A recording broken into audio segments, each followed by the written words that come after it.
పంచమి తిథితో పంచమి ఉండగా ఉన్నటువంటి శుక్రవారం నాడు అభిజిత్ లగ్నంలో లక్ష్మీదేవి ఆవిర్భవించింది. లక్ష్మీదేవి ఆవిర్భవించగానే కేవలం ఆవిడ చూపుల చేత లోకములకన్నిటికీ ఐశ్వర్యాన్ని ఇచ్చింది. దానివల్ల మొట్టమొదట అనుగ్రహాన్ని పొందిన వాడు ఎవరంటే దేవీంద్రుడు.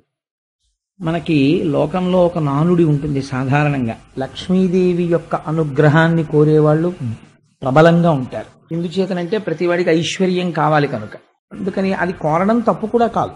లక్ష్మీదేవి యొక్క అనుగ్రహము ఎలా నిలబడుతుంది అంటే ఒక పెద్ద రహస్యం ఒకటి ఉంది. లక్ష్మీ పూజల చేత కాదు, లక్ష్మీదేవి యొక్క అనుగ్రహం ఎప్పుడు కలుగుతుందంటే శ్రీమన్నారాయణుని యొక్క అనుగ్రహం కలిగితే అమ్మవారి అనుగ్రహం నిలబడుతుంది. ఆవిడ నిత్యానపాయని, ఆవిడ ఎప్పుడు భర్తని అనుసరించి ఉంటుంది. అంటే భాగవతంలో లేదు కానీ అసలు ఐశ్వర్యం వృద్ధి చెందాలి అంటే ప్రతి ఇంటిలో 3 ఉన్న చోట లక్ష్మీదేవి స్థిర నివాసం చేసి ఉంటుంది. ఒకటి, తులసి చెట్టు ఎండిపోకుండా ఇంట్లో ఉండాలి. ఎప్పుడు తులసి చెట్టు ఎండిపోతోందని అనుమానం వస్తే మార్చాలి, ఇంచేత తులసి చెట్టు ఉండాలి. రెండవది, బ్రాహ్మణ సేవ జరుగుతూ ఉండాలి ప్రయత్నపూర్వకంగా. ఎప్పుడో మన ఇంట్లో శుభకార్యం జరుగుతుంది అని కాదు, నైమిత్తికము అని ఏ పౌర్ణమి తిథికో ఏకాదశి తిథికో. లేకపోతే ఇంక మనిషికి పశువుకి ఏమిటండి తేడా? ఆ ఈశ్వర కైంకర్యం లేనినాడు. అందుకని బ్రాహ్మణులకి సమారాధన చెయ్యడమని, వేదం వినడమని ఇలాంటివి చేస్తూ ఉండాలి. మహాత్ములు వచ్చినప్పుడు అటువంటి వారికి ఇల్లు విడిదిగా ఇవ్వడమని, అటువంటి వారిని సేవించడమని జరుగుతూ ఉండాలి. మూడవది, లక్ష్మీదేవి యొక్క స్థిరమైనటువంటి నివాసాన్ని ఎవరు అపేక్షిస్తున్నారో అటువంటి వాళ్ళు తగినంత కారణం లేకుండా పగటిపూట ఇంట్లో అదే పనిగా నిద్రపోయే తత్వం ఉండకూడదు. ఈ 3 నా సొంతంగా చెప్పానని మీరు అనుకుంటున్నారేమో. దేవీ భాగవతంలో ఐశ్వర్యం ప్రబలంగా నిలబడ్డానికి నేను కొన్ని కారణాలు చెప్తున్నాను, ఇవి ఎక్కడుంటాయో నేను అక్కడ ఉంటానని ఆవిడ చెప్పింది. ఈ శ్రీమన్నారాయణుని యొక్క అనుగ్రహాన్ని పొందాలి. పొందితే లక్ష్మీదేవి కూడా ఉంటుంది. లక్ష్మిని మాత్రం కోరుకుని శ్రీమన్నారాయణుడిని తిరస్కరించిన చోట లక్ష్మి ఉండదు. ఆవిడ మహాపతివ్రత. ఆయనకి చోటు లేని చోట ఆవిడ ఎలా ఉంటుంది? ఆయన యొక్క శక్తి స్వరూపమే ఆవిడే. దీనికి ఒక దృష్టాంతం, అద్భుతమైన దాంతో భాగవతాన్ని వాటి కథాభాగాన్ని ప్రారంభం చేస్తాం. ఒకానొక నాడు మనం ఐశ్వర్యానికి కానీ, అధికారానికి కానీ, భోగలాలసతకి కానీ, వైభవానికి కానీ ఇంద్రుణ్ణి ఒక హద్దుగా చెప్పుకుంటాం. అందుకని మీరు గమనించారో లేదో, ఈ మన్వంతరాల గురించి చెప్పిన తర్వాత ఇంద్రుడితో కథలు అనుసంధానం అవుతున్నాయి. ఒకానొక నాడు ఇంద్రుడు ఒక అరణ్య ప్రాంతమునందు తిరుగుతున్నాడు. ఎందుకు తిరుగుతున్నాడు అంటే ఆయన సురాపానము చేసి రంభతో కలిసి విహరిస్తున్నాడు. విహరిస్తున్నటువంటి సమయంలో అటుగా దుర్వాసో మహర్షి వస్తున్నారు. ఆ వస్తున్నటువంటి వారిని చూసి ఆయన మహాబ్రహ్మజ్ఞాని, శంకరాంశ సంభూతుడు, ఆయనకి నమస్కారం చేశాడు. ఆయన చుట్టూ ఉన్నటువంటి పరివారం కూడా దేవేంద్రుడిని కుశలం అడిగి ఆయన్ని ఆశీర్వచనం చేశారు. ఎంతో సంతోషంగా దుర్వాసో మహర్షి, ఆయన చేతిలో ఒక పారిజాత పుష్పం ఉంది. ఆ పారిజాత పుష్పం ఈయన కృష్ణ భగవానుడి దగ్గరికి వెళ్ళినప్పుడు కృష్ణుడు ఇచ్చాడు, మహానుభావ ఈ పారిజాత పుష్పాన్ని స్వీకరించండి అని. అది భగవంతుని యొక్క చేతి నుండి వచ్చింది, లేదా భగవంతుడి పాదముల మించి వచ్చింది. దీన్ని ఈశ్వర నిర్మాల్యము అంటారు, ఈశ్వరానుగ్రహం. లక్ష్మీదేవి ఎక్కడుంటుందంటే అందులోనే ఉంటుంది. ఆయన ఏం చేశాడంటే మదోన్మత్తుడై ఉన్నాడు, సురాపానం చేసి ఆ పువ్వు తీసుకున్నప్పుడు దానికి ఒక లక్షణం ఉంటుంది. కళ్ళకద్దుకుని వాసన చూసి పక్కన పెట్టాలి. తాను స్వీకరించాను సుమా, అనుగ్రహాన్ని నేను కోరుకున్న వాణ్ణి, దాని పట్ల నేను మర్యాద తక్కువ చేసి ప్రవర్తించలేదు. ఈశ్వర నిర్మాల్యం అయితే తల మీద పెట్టుకుని ఒకసారి, ఆ తర్వాత చెవులోనో ఇందులోనో పెట్టుకోవచ్చు, లేదా ఎక్కడ ఎవరు తొక్కని చోట భద్రం చెయ్యొచ్చు. ఆయన ఏం చేశాడంటే ఆ పువ్వు తీసుకుని మదోన్మత్తుడై ఉన్న కారణం చేత ఆ పువ్వు తీసి ఐరావతం మీదకి విసిరాడు. అయితే ఇంద్రుణ్ణి చూసి అలా అనుకుంటాం, కానీ మీరొక్కటి ఆలోచించండి. నేను చాలామందిని చూస్తుంటాను, ప్రపంచంలో ఐశ్వర్యమునందు ఉద్ధాన పతనములు కలగడమో, ప్రమాదాలు జరగడమో, ఇలాంటి వాటికి కారణాలు ఏమిటుంటాయో తెలుసా అండి? పైకి కనపడవు. ఏదో దేవాలయానికి ఎడతారు కారు వేసుకుని, వెళ్ళిన తర్వాత వచ్చినటువంటి వాళ్ళు ఆదరింపబడవలసిన వారన్న ఉద్దేశ్యంతో ఈశ్వరుడి మెడలో ఒక పెద్ద పుష్పహారం తీసి వాళ్ళకిస్తారు. వీళ్ళు వెంటనే ఏం చేస్తారంటే తీసుకెళ్లి కారు బాయినెట్కి తగిలిస్తూ ఉంటారు. ఇంద్రుడు ఐరావతం మీద వేయడానికి పుచ్చుకున్న దండని ఈశ్వర నిర్మాల్యాన్ని పట్టుకెళ్లి కారుకు తగిలించడానికి తేడా ఏముంది నాకు చెప్పండి. ఐరావతం మీద వేస్తే ఆ ఐరావతం విశేషమైనటువంటి తేజస్సుని సంతరించుకుంది. అది భగవంతుని యొక్క నిర్మాల్యం. అది దాని శిరస్సు మీద పడింది, అది స్వీకరించింది. అది తేజస్సు పొంది ఇంద్రుణ్ణి మోయడం మానేసి అరణ్యంలోకి వెళ్ళిపోయింది. మానేస్తే దుర్వాసో మహర్షి చూసి అన్నారు, నీకు ముకుంద పాదార విందముల నుండి వచ్చినటువంటి పారిజాత పుష్పాన్ని తిరస్కరించావు కనుక, ఐరావతం మీదకి విసిరావు కనుక ఉత్తర క్షణము నీవు ఐశ్వర్య భ్రష్టుడవగదువుగాక, నీకు ఐశ్వర్యం పోతుంది. స్వర్గలక్ష్మి ఇప్పుడే బయలుదేరి తన స్వస్థానమైనటువంటి వైకుంఠంలో ఉన్న మహాలక్ష్మిలో ఐక్యమైపోతుంది. ఇహ స్వర్గమునందు ఐశ్వర్యం ఉండదు నీకన్నారు. ఈ మాట అనగానే శత్రువులు వచ్చేస్తారండి. ఒక కారణం ఉండాలి కదా పోవడానికి ఐశ్వర్యం. రాక్షసులందరూ వచ్చేశారు, చుట్టుముట్టేశారు, పడగొట్టేశారు. పోయింది ఐశ్వర్యం. ఇప్పుడు పోయింది కాబట్టి ఏం చేయాలి? తెలుసుకున్నాడు, కారణం ఏమిటో తెలుసుకున్నాడు. ఎందువల్ల పోయింది మనకు ఐశ్వర్యము అన్నది తెలిసింది. నేను తరచూ ఒక మాట చెప్తుంటాను, కన్సల్టెంట్ ఫిజీషియన్ లాంటి వాడు చతుర్ముఖ బ్రహ్మగారు. ఎందుకంటే ఇంటికి పెద్ద ఆయనే, ఏది చెప్పాలన్నా ఆయనే చెప్పాలి. అన్ని విషయాలు తెలుసున్నటువంటి పెద్ద ఆయన. అది పెద్ద తలకాయ, మహానుభావుడు, పూజనీయుడు. అందుకని దేవతలందరూ కలిసి బ్రహ్మగారి దగ్గరికి వెళ్ళారు. మనం కూడా చెయ్యవలసింది ఏమిటో పురాణం చెప్తుందండి. వాళ్ళు బ్రహ్మగారి దగ్గరికి వెళ్ళడం కాదు, నీకు కష్ట సుఖాలు వచ్చినప్పుడు నిన్ను మళ్ళీ ఓదార్చి గట్టెక్కించడానికి ఏ అనుష్ఠాన బలం పెంచుకోవాలో తెలుసుకోవడానికి ఈశ్వర భక్తుడైనటువంటి వాడిని ఆశ్రయించాలి. కాబట్టి దుర్వాసు శాపవశమున నిర్వీర్యత జగములెల్ల నిశ్రీకములై పర్వత రిపుతో కూడా అపర్వతములయ్యుండే హత సుపర్వావళులై, ఐశ్వర్యాలన్నీ తొలగిపోయినటువంటి వారై, దేవతలు తేజస్సు కోల్పోయిన వారై అరణ్యములు పట్టి తిరుగుతూ ఒకనాడు చతుర్ముఖ బ్రహ్మగారి దగ్గరికి వెళ్ళి ప్రార్థన చేసి, అయ్యా నేను ఇలా ప్రవర్తించానని దూర్వాసుడి కాళ్ల మీద పడి ఏడ్చాడు. చతుర్ముఖ బ్రహ్మగారి కాళ్ల మీద పడి ఏడ్చాడు, నా ఐశ్వర్యం తొలగిపోయింది, మళ్ళీ ఎలా వస్తుంది నాకు ఐశ్వర్యం అని. అంటే బ్రహ్మగారు అన్నారు, నెలవివడలి వచ్చి నిస్తేజులైనట్టి వేల్పుగముల చూచి వేల్పు పెద్ద పరమపురుషు తలచి ప్రణతుడై సంపుల్ల పద్మవదనుడగుచు పలికె తెలియ. ఆయన కూడా ఇంద్రుడు చెప్పినటువంటి మాట విని, నువ్వు ఖండకావలంతో ప్రవర్తిస్తూ ఉంటావురా, అప్పుడప్పుడు ఒకసారి బృహస్పతి జోలికి వెళ్ళావు, ఇవాళ దుర్వాసో మహర్షి జోలికి వెళ్ళావు, పోదు ఐశ్వర్యం, పోయి తీరుతుంది. ఇప్పుడు నీకు మళ్ళీ ఐశ్వర్యం ఎక్కడి నుంచి రావాలి? మళ్ళీ ఆ పద్మనాభుడి యొక్క అనుగ్రహంతో రావాలి. కాబట్టి నీకోసమైనా నేను ఎవరిని ధ్యానం చెయ్యాలి? ఆయననే ధ్యానం చెయ్యాలి అని కన్నులు మూసుకుని ధ్యానమునందున్నవాడై ఆ పరమాత్మని ధ్యానం చేసి పరమ సంతోషంతో చిరునవ్వు నవ్వాడు. అంటే ధ్యానమునందు ద్యోతకమైనటువంటి శ్రీమన్నారాయణుడు ఒక మార్గోపదేశం చేశాడు. కష్టానికి, ప్రతి కష్టానికి ఒకటి జ్ఞాపకం పెట్టుకోండి, ఒక నివారణం ఉంటుంది. కష్టాన్ని తెలుసుకుంటున్నది ఏది? మనస్సు.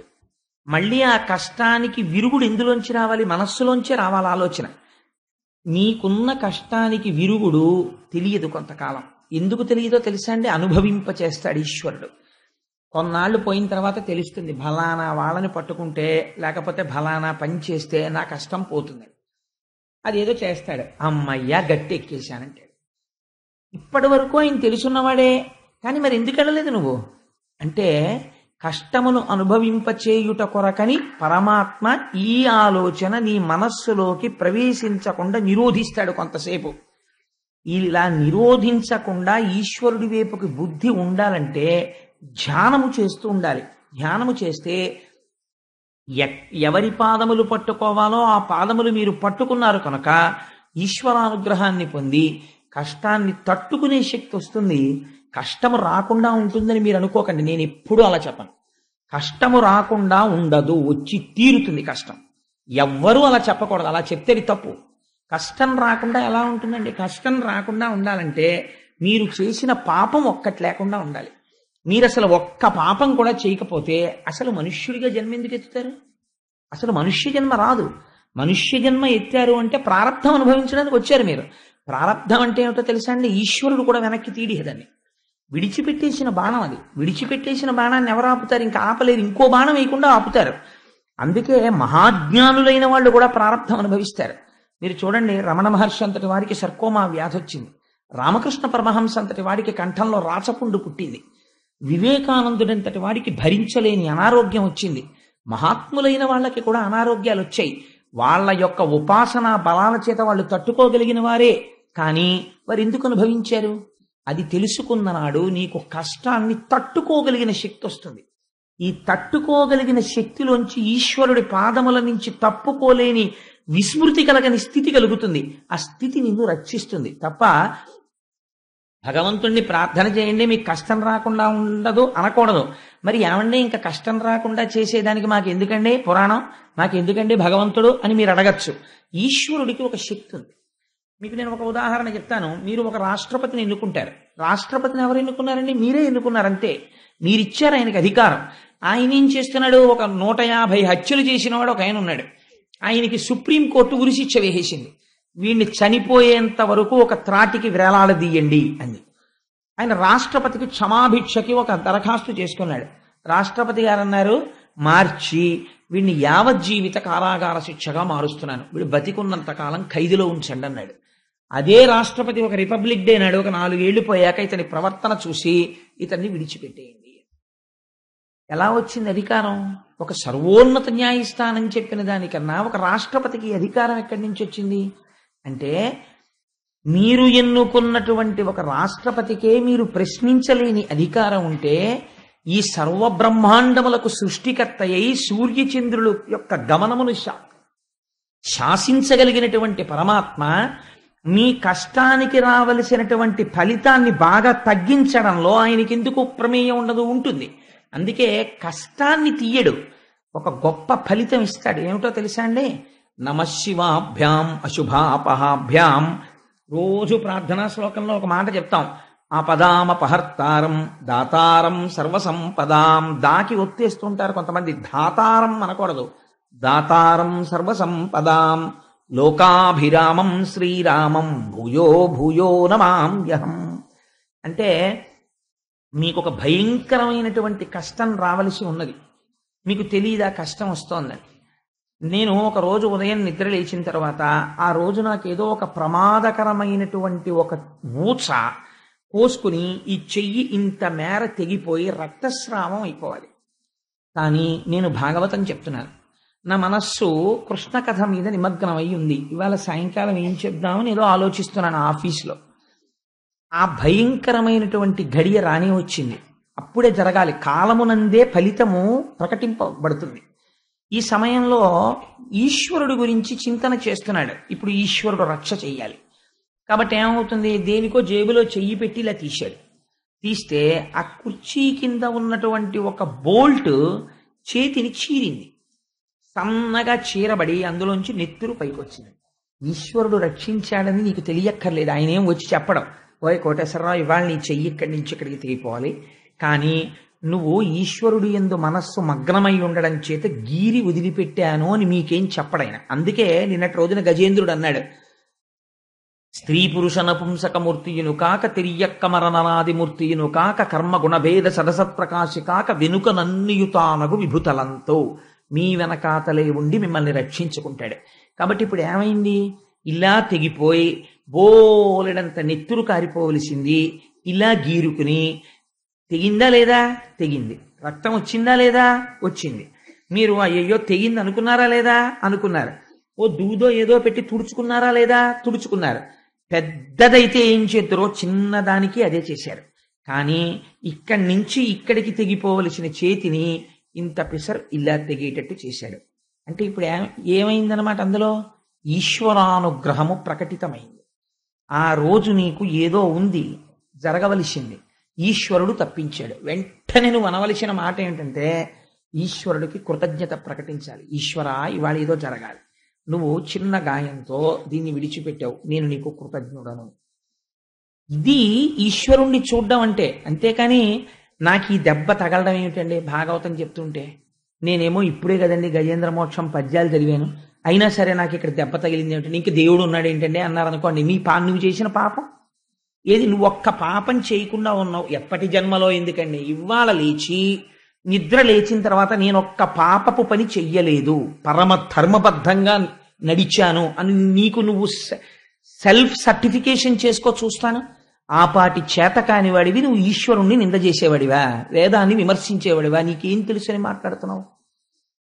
కాబట్టి నీకున్న లౌకికమైనటువంటి జ్ఞానంతో నువ్వు చదువుకున్న ఓ చిన్న డిగ్రీని అడ్డు పెట్టుకుని ఈశ్వరుడి యొక్క శక్తిని ప్రశ్నించే స్థాయికి వెళ్ళకూడదు. అదే దుర్వాసుడు చేసినటువంటి హీనమైన పని.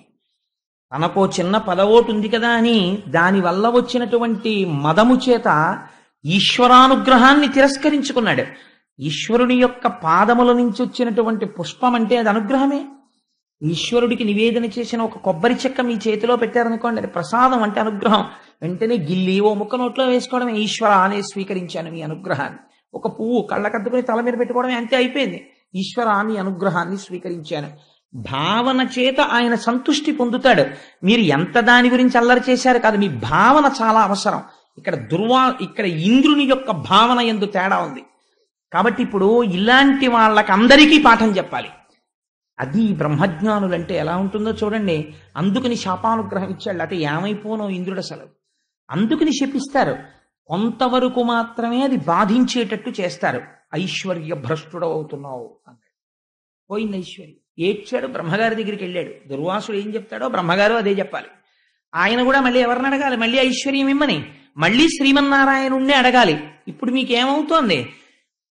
మీరు చేసుకున్న తెలివి తక్కువ పనుల చేత నష్టాన్ని కొని తెచ్చుకుంటారు. కానీ మళ్ళీ అది దిద్దబడాలంటే ఎవడి దగ్గరికి వెళ్ళినా ఈశ్వరుణ్ణే ప్రార్థన చెయ్యాలి. వాడైనా మీరైనా ఎవరైనా ఈశ్వరానుగ్రహం కోసమే ప్రార్థన చేయాల్సి ఉంటుంది. అది ముందే ఎందుకు జాగ్రత్తగా ఉండవు ఈశ్వరుడి విషయంలో? కాబట్టి నువ్వు పోని హితం చెయ్యకపోతే, ఈశ్వరుడి ప్రార్థన చేయకపోతే వదిలిపెట్టేసేయి. లేనిపోని విమర్శలు ఎందుకు, లేనిపోనిటువంటి ఉద్ధతితో కూడిన ప్రవర్తన ఎందుకు ఈశ్వరుడి పట్ల? కాబట్టి పురాణాన్ని పురాణ కథగా తీసుకుంటే దానికి అర్థం ఉండదు. మీ జీవితాన్ని మలుచుకోవడానికి అది ఒక ఆలంబనం కావాలి. కనుక ఇప్పుడు బ్రహ్మగారు అన్నారు, వజ్జుండు రక్షణీయుడు సాధ్యుండు మాన్యుడని లేని సర్గత్రాణావవ్యాధులు నర్చు అతండాజ్యంత విధానమునకు అర్హుడు మనకున్. ఎంత గొప్ప మాట చెప్తున్నాడో చూడండి. ఈశ్వరుడి గురించి తెలుసున్నవాడు, పరమభక్తుడైన వాడు మాట్లాడవలసిన మాట ఇది. ఎలా మాట్లాడాడో చూడండి బ్రహ్మగారు. ఇప్పుడు నీకు ఐశ్వర్యం పోయింది కదా, నువ్వైనా నేనైనా ఎవరిని అడగాలి? మళ్ళీ ఐశ్వర్యం కోసం శ్రీమన్నారాయణుడిని అడగాలి. మరి శ్రీమన్నారాయణుడి పాదాల మీద ఉన్న పువ్వే కదా విసిరిశావు, మరి మళ్ళీ ఆయన ఎందుకు మాట్లాడతాడు? ఇప్పుడు ఆయన పాదాల మీద పువ్వు విసిరేస్తే దూర్వాసుడికే కోపం వస్తే ఆయనకి కోపం ఇంకా ఎక్కువ ఉండదు? బ్రహ్మగారు అంటున్నారు అలా ఉండదు. ఎంత గొప్ప మాట చూడండి. ఇది ఊరట కల్పించే మాట. అంటే ఆయన కోపం పెట్టేసుకుంటే ఇంకా లోకంలో ఉద్ధరించేవాడు ఎవరండి? వజ్జుండు రక్షణీయుడు, వీడిని రక్షిద్దాం, వీడిని చంపేద్దాం అలా లిస్టులో వేసుకోరు. ఈశ్వరుడు కానీ ఈశ్వరుణ్ణి నమ్మిన వాడికి కానీ ఒక లక్షణం ఉండాలి. ఏమిటో తెలుసా అండి? కోపం ఎంతవరకు పనికి రావాలంటే పొరపాటు చేసిన వాడిని దిద్దేవరికే. ఆయన నేను దిద్దుకున్నాను అన్నాడు అనుకోండి, ఉత్తర క్షణం మీరు ప్రసన్నులు కావాలి. లేకపోతే మీరు ఈశ్వర భక్తుడు అనిపించుకోవడానికి అర్హత లేదు. అయ్యా నాది పొరపాటు అండి నేను దిద్దుకుంటాను అన్నాడు అనుకోండి, మీరు గుండెల్లో పెట్టుకుని ఆదరించాలి ఆయన్ని, తప్పించి ఇంకా మీరు కోపం పెట్టుకోకూడదు. వదిలిపెట్టేయాలి, కుబుసం వదిలినట్టు వదలాలి. యథో రగస్తం జీర్ణాంసవై పురుషముచ్యతే అంటారు సుందరకాండలో. కోపం దేనికి పనికి రావాలంటే మిమ్మల్ని ఆశ్రయించినటువంటి వాళ్ళని లోకాన్ని గాడిలో పెట్టడానికి పనికి రావాలంతే ఆ కోపం. కాబట్టి ఆయనకి శాశ్వత కోపం ఉండదు. నువ్వు తప్పు చేశావు, తెలుసుకున్నావు, వెంటనే దుర్వాసుడి కాళ్ళ మీద పడ్డావు, నా కాళ్ళ మీద పడ్డావు. కాబట్టి ఇప్పుడు నువ్వు నా కాళ్ళ మీద దుర్వాసుడి కాళ్ళ మీద పడితే సంతోషిస్తున్నవాడు ఎవరో తెలుసా? దూర్వాసుడు అంటుంటారు కాదు, దుర్వాసుడు. అదేమిటో నేను మీకు అంబరీషోపాఖ్యానంలో చెప్తాను. అందుకని ఆయన సంతోషిస్తున్నవాడు, ఆయనకి ఇంకా పర్మనెంట్ గా వీడికి శిక్ష చేసేద్దాం, పర్మనెంట్ గా రక్షించేద్దాం అని 2 లిస్టులు ఆయన రాయడలాగా. ఆయనకి అలా ఉండదు. తప్పు చేస్తే తనకి ఎంత దగ్గర వాడైనా శిక్షిస్తాడు. ఇదే దుర్వాసుణ్ణి అంబరీషోపాఖ్యానంలో శిక్షించాడు. అది విచిత్రం. ఇక్కడ దుర్వాసుడి మాటని లెక్క పెట్టి ఇంద్రుడిని శిక్షిస్తాడు. ఇది బ్రహ్మగారు ముందే నవ్వి చెప్పేస్తున్నాడు. ఎంత గొప్ప విషయమో చూడండి. ఇది తెలుసుకున్నవాడు భగవద్భక్తుడంటే, ఇది బ్రహ్మగారంటే. చిత్రముఖ బ్రహ్మగారి స్థానానికి ఉన్న గొప్పతనం ఇది పురాణంలో. అందుకని ఆయన నవ్వి అంటున్నాడు, ఆయన శాశ్వతంగా ఎవరి పట్ల శత్రువు కాడు, శాశ్వత మిత్రుడు కాదు. జ్ఞాపకం పెట్టుకోండి. మీ నడువడిని బట్టి ఆయన మిత్రత్వము కాని శత్రుత్వము కాని ఆవిష్కరింపబడుతుంది. మీరు ఆయన పట్ల మర్యాదగా ఉంటే ఆయన చాలా అనుగ్రహంతో ఉంటాడు. ఆయన పట్ల మర్యాదకి మీరు ఏమీ చెయ్యక్కర్లేదు, ఈశ్వరుడు ఉన్నాడని అంగీకరించి నమస్కరిస్తే చాలు. మీ లేనిపోని మేధస్సు అంతా పెట్టేసి ఈశ్వరుడు యొక్క అస్తిత్వాన్ని ప్రశ్న చేసేటటువంటి స్థితికి ఎదగకూడదు. అటువంటి ఉద్ధతితో కూడిన పనులు చేస్తే ప్రమాదాలు వస్తాయి. కాబట్టి ఏమైంది, అలాంటి వాడు ఎవడున్నాడో వాణ్ణి మనం ప్రార్థన చేయాలి నాయన. ఇప్పుడు మొదల జలమిడిన భూజము తుదిని నడుమను చల్లదనము దొరకును మట్కిన్ మొదలను హరికిని మ్రొక్కిన ముదమందును ఎల్ల వేల్పు మూకలు నేను. ఎంత చిత్రమైన మాట చెప్తున్నాడో చూడండి. ఇది బ్రహ్మగారి మాట అంటే, ఇది మా స్వామి అంటే, చతుర్ముఖ బ్రహ్మ అంటే. అందుకే సరస్వతీపతి అయ్యాడు మహానుభావుడు. ఓయ్ ఇంద్ర, నేను కాని దుర్వాసుడు కాని సమస్త దేవతలు కాని ఎప్పుడు సంతోషిస్తారో తెలుసా? శ్రీమన్నారాయణుడికి తిరిగి నమస్కరించినప్పుడే సంతోషిస్తాం.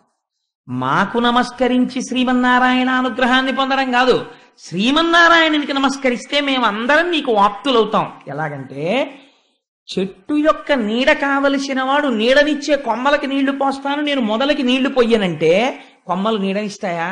మొదలకు నీళ్లు పోయినప్పుడు మాడిపోతాయి. చెట్టు మొదల్లో నీళ్లు పోసిన వాడికి మొదట్లో నీళ్లు పోసావు, మేమెందుకు నీడనిస్తాం, ఆ మొదల దగ్గరే కూర్చో అని కొమ్మలంటాయా? పళ్ళిస్తాయి, నీడిస్తాయి, అన్నీ ఇస్తాయి. అలా అన్నిటికీ మూలమైన వాడెవడో వాడి పాదాలు పట్టుకోవయా. వాడు శ్రీమన్నారాయణుడు. వాడికి కోపం ఉండదు, వాడికి ద్వేషం ఉండదు. అటువంటి వాడిని ప్రార్థన చేద్దాం. ఇదండి భావన అంటే. ఇలా చెప్పగలిగిన వాడెవడో వాడు బ్రహ్మ, వాణ్ణి బ్రహ్మస్థానమునందున్నవాడు అంటారు. ఇది భగవంతుడి గురించి మాట్లాడటంలో అటువంటి ఓదార్పు వచనమును పలకగలగాలి, అంత చక్కగా మాట్లాడగలగాలి. ఈ మాట చెప్పగానే ఇంద్రుడికి ఇప్పటిదాకా అమ్మ బాబోయ్ నేను అపచారం చేసేశాను, ఎంత కోపం పెట్టేసుకున్నాడో, ఇంకా నాకు మళ్ళీ లక్ష్మీ వైభవం ఎప్పుడు దొరుకుతుందో అని బెంగెట్టుకున్న వాడికి మళ్ళీ భగవంతుడి పాదములు ఆశ్రయించడం చాలా తేలిక. తప్పు చేసిన వాణ్ణి ఆయన క్షమిస్తాడు. ఈ బుద్ధి కలిగిందనుకోండి, పశ్చాత్తాప ప్రకటనము జరిగిందనుకోండి, వెంటనే వరం ఇచ్చేస్తాడు ఆయన. దితి తప్పు చేసింది సంధ్యాకాలంలో. హిరణ్యకశిపుడు పుట్టాడు, భర్త దగ్గరికి వెళ్ళి పడింది. మనవడు ప్రహ్లాదుడు పుట్టాడు. తప్పు చెయ్యడం సహజం, పశ్చాత్తాపడి మళ్ళీ జరగకుండా ఉండడం మంచి మనిషి యొక్క లక్షణం.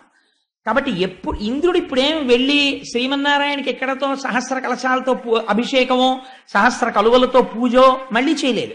మీరు ఇది గమనించాలి. పురాణంలో ఇంద్రుడు లోపల వెంటనే అవును నిజమే, నా స్వామి పాదాలే పట్టుకుంటాను, ఆయన చేత్తో వచ్చిన పువ్వే కదా విసిరిశాను, పొరపాటు అదే కదా జరిగింది, స్వామి నాది తప్పే మన్నించు. ఒక్క మాట ఇలా అనుకుని మనసులో నమస్కారం చేశాడంతే. ఇలా అనేటప్పటికీ ఏమైంది, అది విచిత్రం. ఎక్కడో వెళ్ళి కూర్చుని జీవితాంతం తపస్సు చేసినటువంటి వాళ్ళకి దొరకని దర్శనం పశ్చాత్తాపం కలగ్గానే ప్రత్యక్షం అయిపోయాడు. ఎలా ప్రత్యక్షం అయ్యాడు? ఒకవేయార్కులు కూడినట్టి కరువయ్య జత్ ప్రభాభూతితో ఒక రూపై చనుదించు మాట్య హరిదానొప్పారే ఆ వేలుపుల్ వికలాలోకనులై విషణ్ణమతులై విభ్రాంతులై మ్రోలగానక శంకించిరి కొంత ప్రొద్దు విభుగానంబోలునే వారికి. ఎంత చిత్రమైన మాట చూడండి. ఎప్పుడైతే ఇలా మనస్సులో పశ్చాత్తాపంతో నమస్కరించారో ఒకేసారి 1000 సూర్యబింబాలు వచ్చి భూమి మీద దిగాయి అనుకోండి, వెంటనే ముందు మనకేమవుతుంది, కళ్ళు కనపడడం మానేస్తాయి. కళ్ళు కనపడడం మానేసి ఏమిటొచ్చింది ఎదురుగుండా ఏమిటొచ్చిందని కళ్ళు మూసేసుకుంటాం, అంత వెలుతురు భరించలేక. అలాగే ఈశ్వర దర్శనము కలుగగానే సగుణముగా కనపడగానే అంతటా ఉన్నవాడు ఇక్కడ ఉన్నాడు, వింటున్నాడు మొర, అసలు చూడలేకపోయారు. చూడలేక కళ్ళు మూసేసుకున్నారు. ఎదురుగుండా ఉన్నదేదో అర్థం చేసుకోలేకపోయారు. ఇప్పుడు చూడడానికి కూడా ఈశ్వరానుగ్రహమే ప్రసరించింది. ఇది గమ్మత్తు. ఆయన్ని చూడడానికి ఉపకరణం ఏమిటో తెలుసా అండి? ఆయన అనుగ్రహమే. ఆయన అనుగ్రహంతోనే ఆయన్ని చూడాలి, లేకపోతే చూడడం కూడా కుదరదు. ఇప్పుడు ఆయన అనుగ్రహంతో ఆయన అంతటా వ్యాపించిన వాడు ఈ కంటితో చూడడానికి వీలుగా వచ్చి నిలబడ్డాడు. నిలబడితే ఈశ్వరానుగ్రహంతోనే చూశారు. అంటే ఇప్పుడు మీకు ఏం చెప్తున్నట్టు క్షీరసాగర మథనానికి ముందు ఒక ప్రపంచంలో ఒక మహత్తరమైన శక్తి ఉన్నది.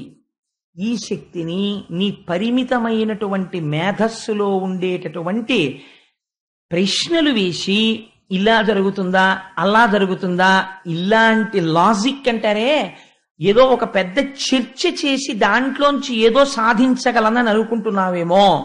ఈశ్వరుడు లొంగేది విశ్వాసమునకే, జ్ఞాపకం పెట్టుకో. పువ్వు కాదు, పువ్వు ప్రసాదం ఏమిటి? అవిశ్వాసం, పోయిందంతే ఐశ్వర్యం. ఈశ్వరుడి పాదాలు పట్టుకుంటే వస్తుంది ఈ విశ్వాసం. మళ్ళీ అనుగ్రహం కాదు, ఏకంగా ప్రత్యక్షం అయిపోయాడు ఆయన. ఇప్పుడు ఆయన కనబడ్డాడు, మళ్ళీ ఆయన అనుగ్రహంతోనే కనబడ్డాడు ఆయన, లేకపోతే చూడలేవి కళ్ళు అని నమస్కరించి వీళ్ళందరూ ప్రార్థన చేస్తే, వీళ్ళందరి పనుపున పెద్ద ఆయన ఉన్నాడు చతుర్ముఖ బ్రహ్మగారు, ఆయనే ప్రార్థన చేస్తున్నాడు.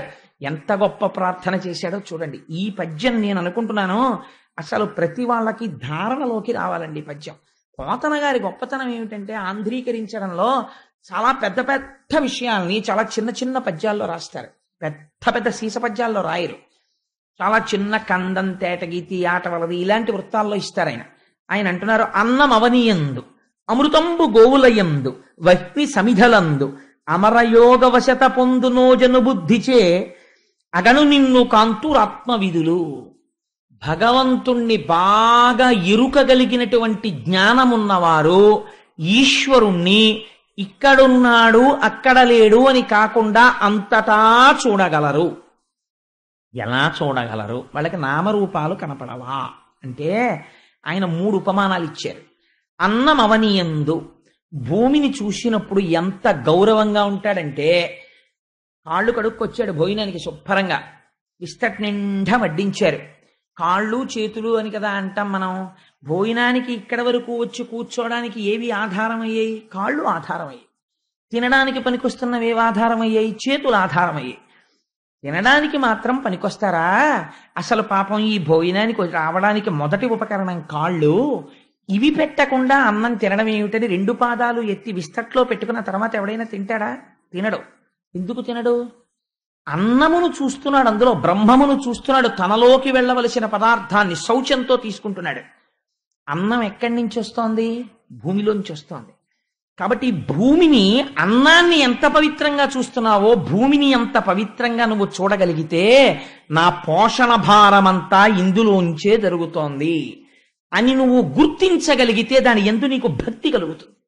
కాబట్టి అన్నం అవనియందు, ఈ భూమియే అన్నమో అని తెలుసుకుంటే జ్ఞానంతో ఇది అన్నమో అని నేను అన్నాను అనుకోండి, అదేమిటండి ఇది భూమి అని మీరు అన్నారనుకోండి, అన్నము అన్నవాడెవడో వాడు ఆత్మవిధుడు, వాడు నిజమైన తత్వం తెలుసుకున్నాడు. అన్నం అవనియందు అమృతంబు గోవులందు, ఆవుని చూసినప్పుడు ఇదే అమృత స్వరూపము, అమృతముని ఇవ్వగలిగినటువంటి భాండం ఇదే అనగలగాలి. ఎందుచేత అంటే అమృతం తయారు చెయ్యడానికి మీరు ఏమిటి తీసుకొచ్చి వండితే అమృతం వస్తుందో మీకు ఎక్కడైనా చెప్పబడి ఉన్నదా? ఓ వంకాయ కూర వండుకోవాలి, ఎలా వస్తుందో చెప్తారు. పాలు వస్తాయి, ఎలా వస్తాయో చెప్తారు. అవి చెప్తారు. అమృతం తినాలని ఉంటుంది ప్రతివాడికి. అమృతంలా ఉందండి అంటాడు. అమృతమే వండుతానండి, ఎలా వండుతారు చెప్పండి అన్నారు అనుకోండి, ఎక్కడా లేని విధానం. అమృతము అలా వండేది కాదు, తయారు కాదు. ఎందుకు తయారు కాదు? తయారయ్యే ప్రదేశం ఒకటి చెప్తున్నారు. ఎందుకు నువ్వు గౌరవించాలో చెప్తున్నారు. అమృతము ఎక్కడ తయారవుతోంది? ఆవు ఎందు తయారవుతోంది. ఎలా తయారవుతోంది? గడ్డి పరకలు తీసుకుని ఆ గడ్డి పరకలు తిని ఎక్కడో ప్రవహిస్తున్నటువంటి మురుగునీరు తాగుతుందండి ఆవు. చిత్రం, కుడితి తాగుతుంది, కల్మషంతో వెళ్ళిపోతున్నటువంటి నీరు తాగుతుంది.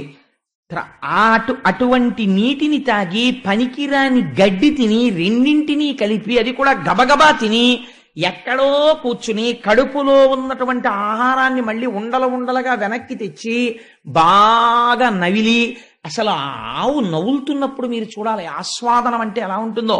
ఆ పాలు ఆ భావనలో తయారవుతాయేమో అనిపిస్తుంది నాకు.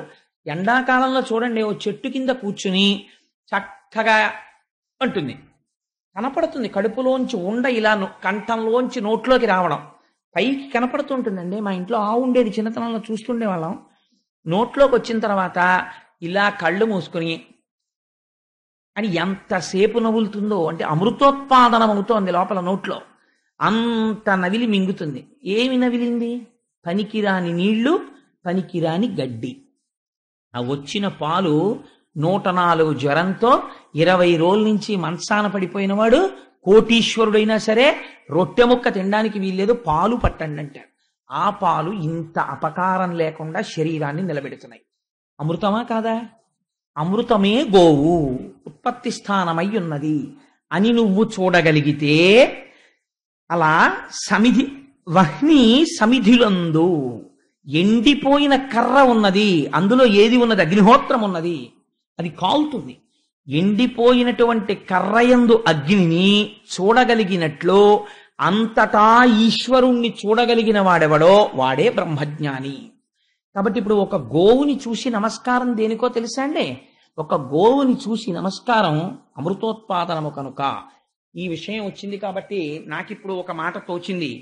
మనం ఒక అద్భుతమైన ప్రయోగం చేద్దాం. అసలు మనం వైదికమైనటువంటి విధానాలు మర్చిపోతున్నాం. మహాశివరాత్రి నాడు ఒక గోవుని తీసుకొచ్చి అక్కడ నించోపెట్టి శశాస్త్రీయంగా దానికి పూజ చేసి దానికి నమస్కారం చేద్దాం. అమృత భాండమునకు మనం నమస్కారం చేస్తే క్షీరసాగర మదనంలో. కాబట్టి గో పూజ చేద్దాం మనందరం. కాబట్టి అన్నమవనియందు అమృతంబు గోవులయందు వహ్ని సమిధలందు అమర యోగ వశత పొందు నోజను బుద్ధిచే అగను నిన్ను కాంతురాత్మ విధులు. మా సత్యనారాయణ రెడ్డి గారు తలుచుకుంటే ఎంతసేపు అండి ఆవు దూడ తెప్పించి పూజ చేయడం. అద్భుతంగా చేద్దాం చక్కగా.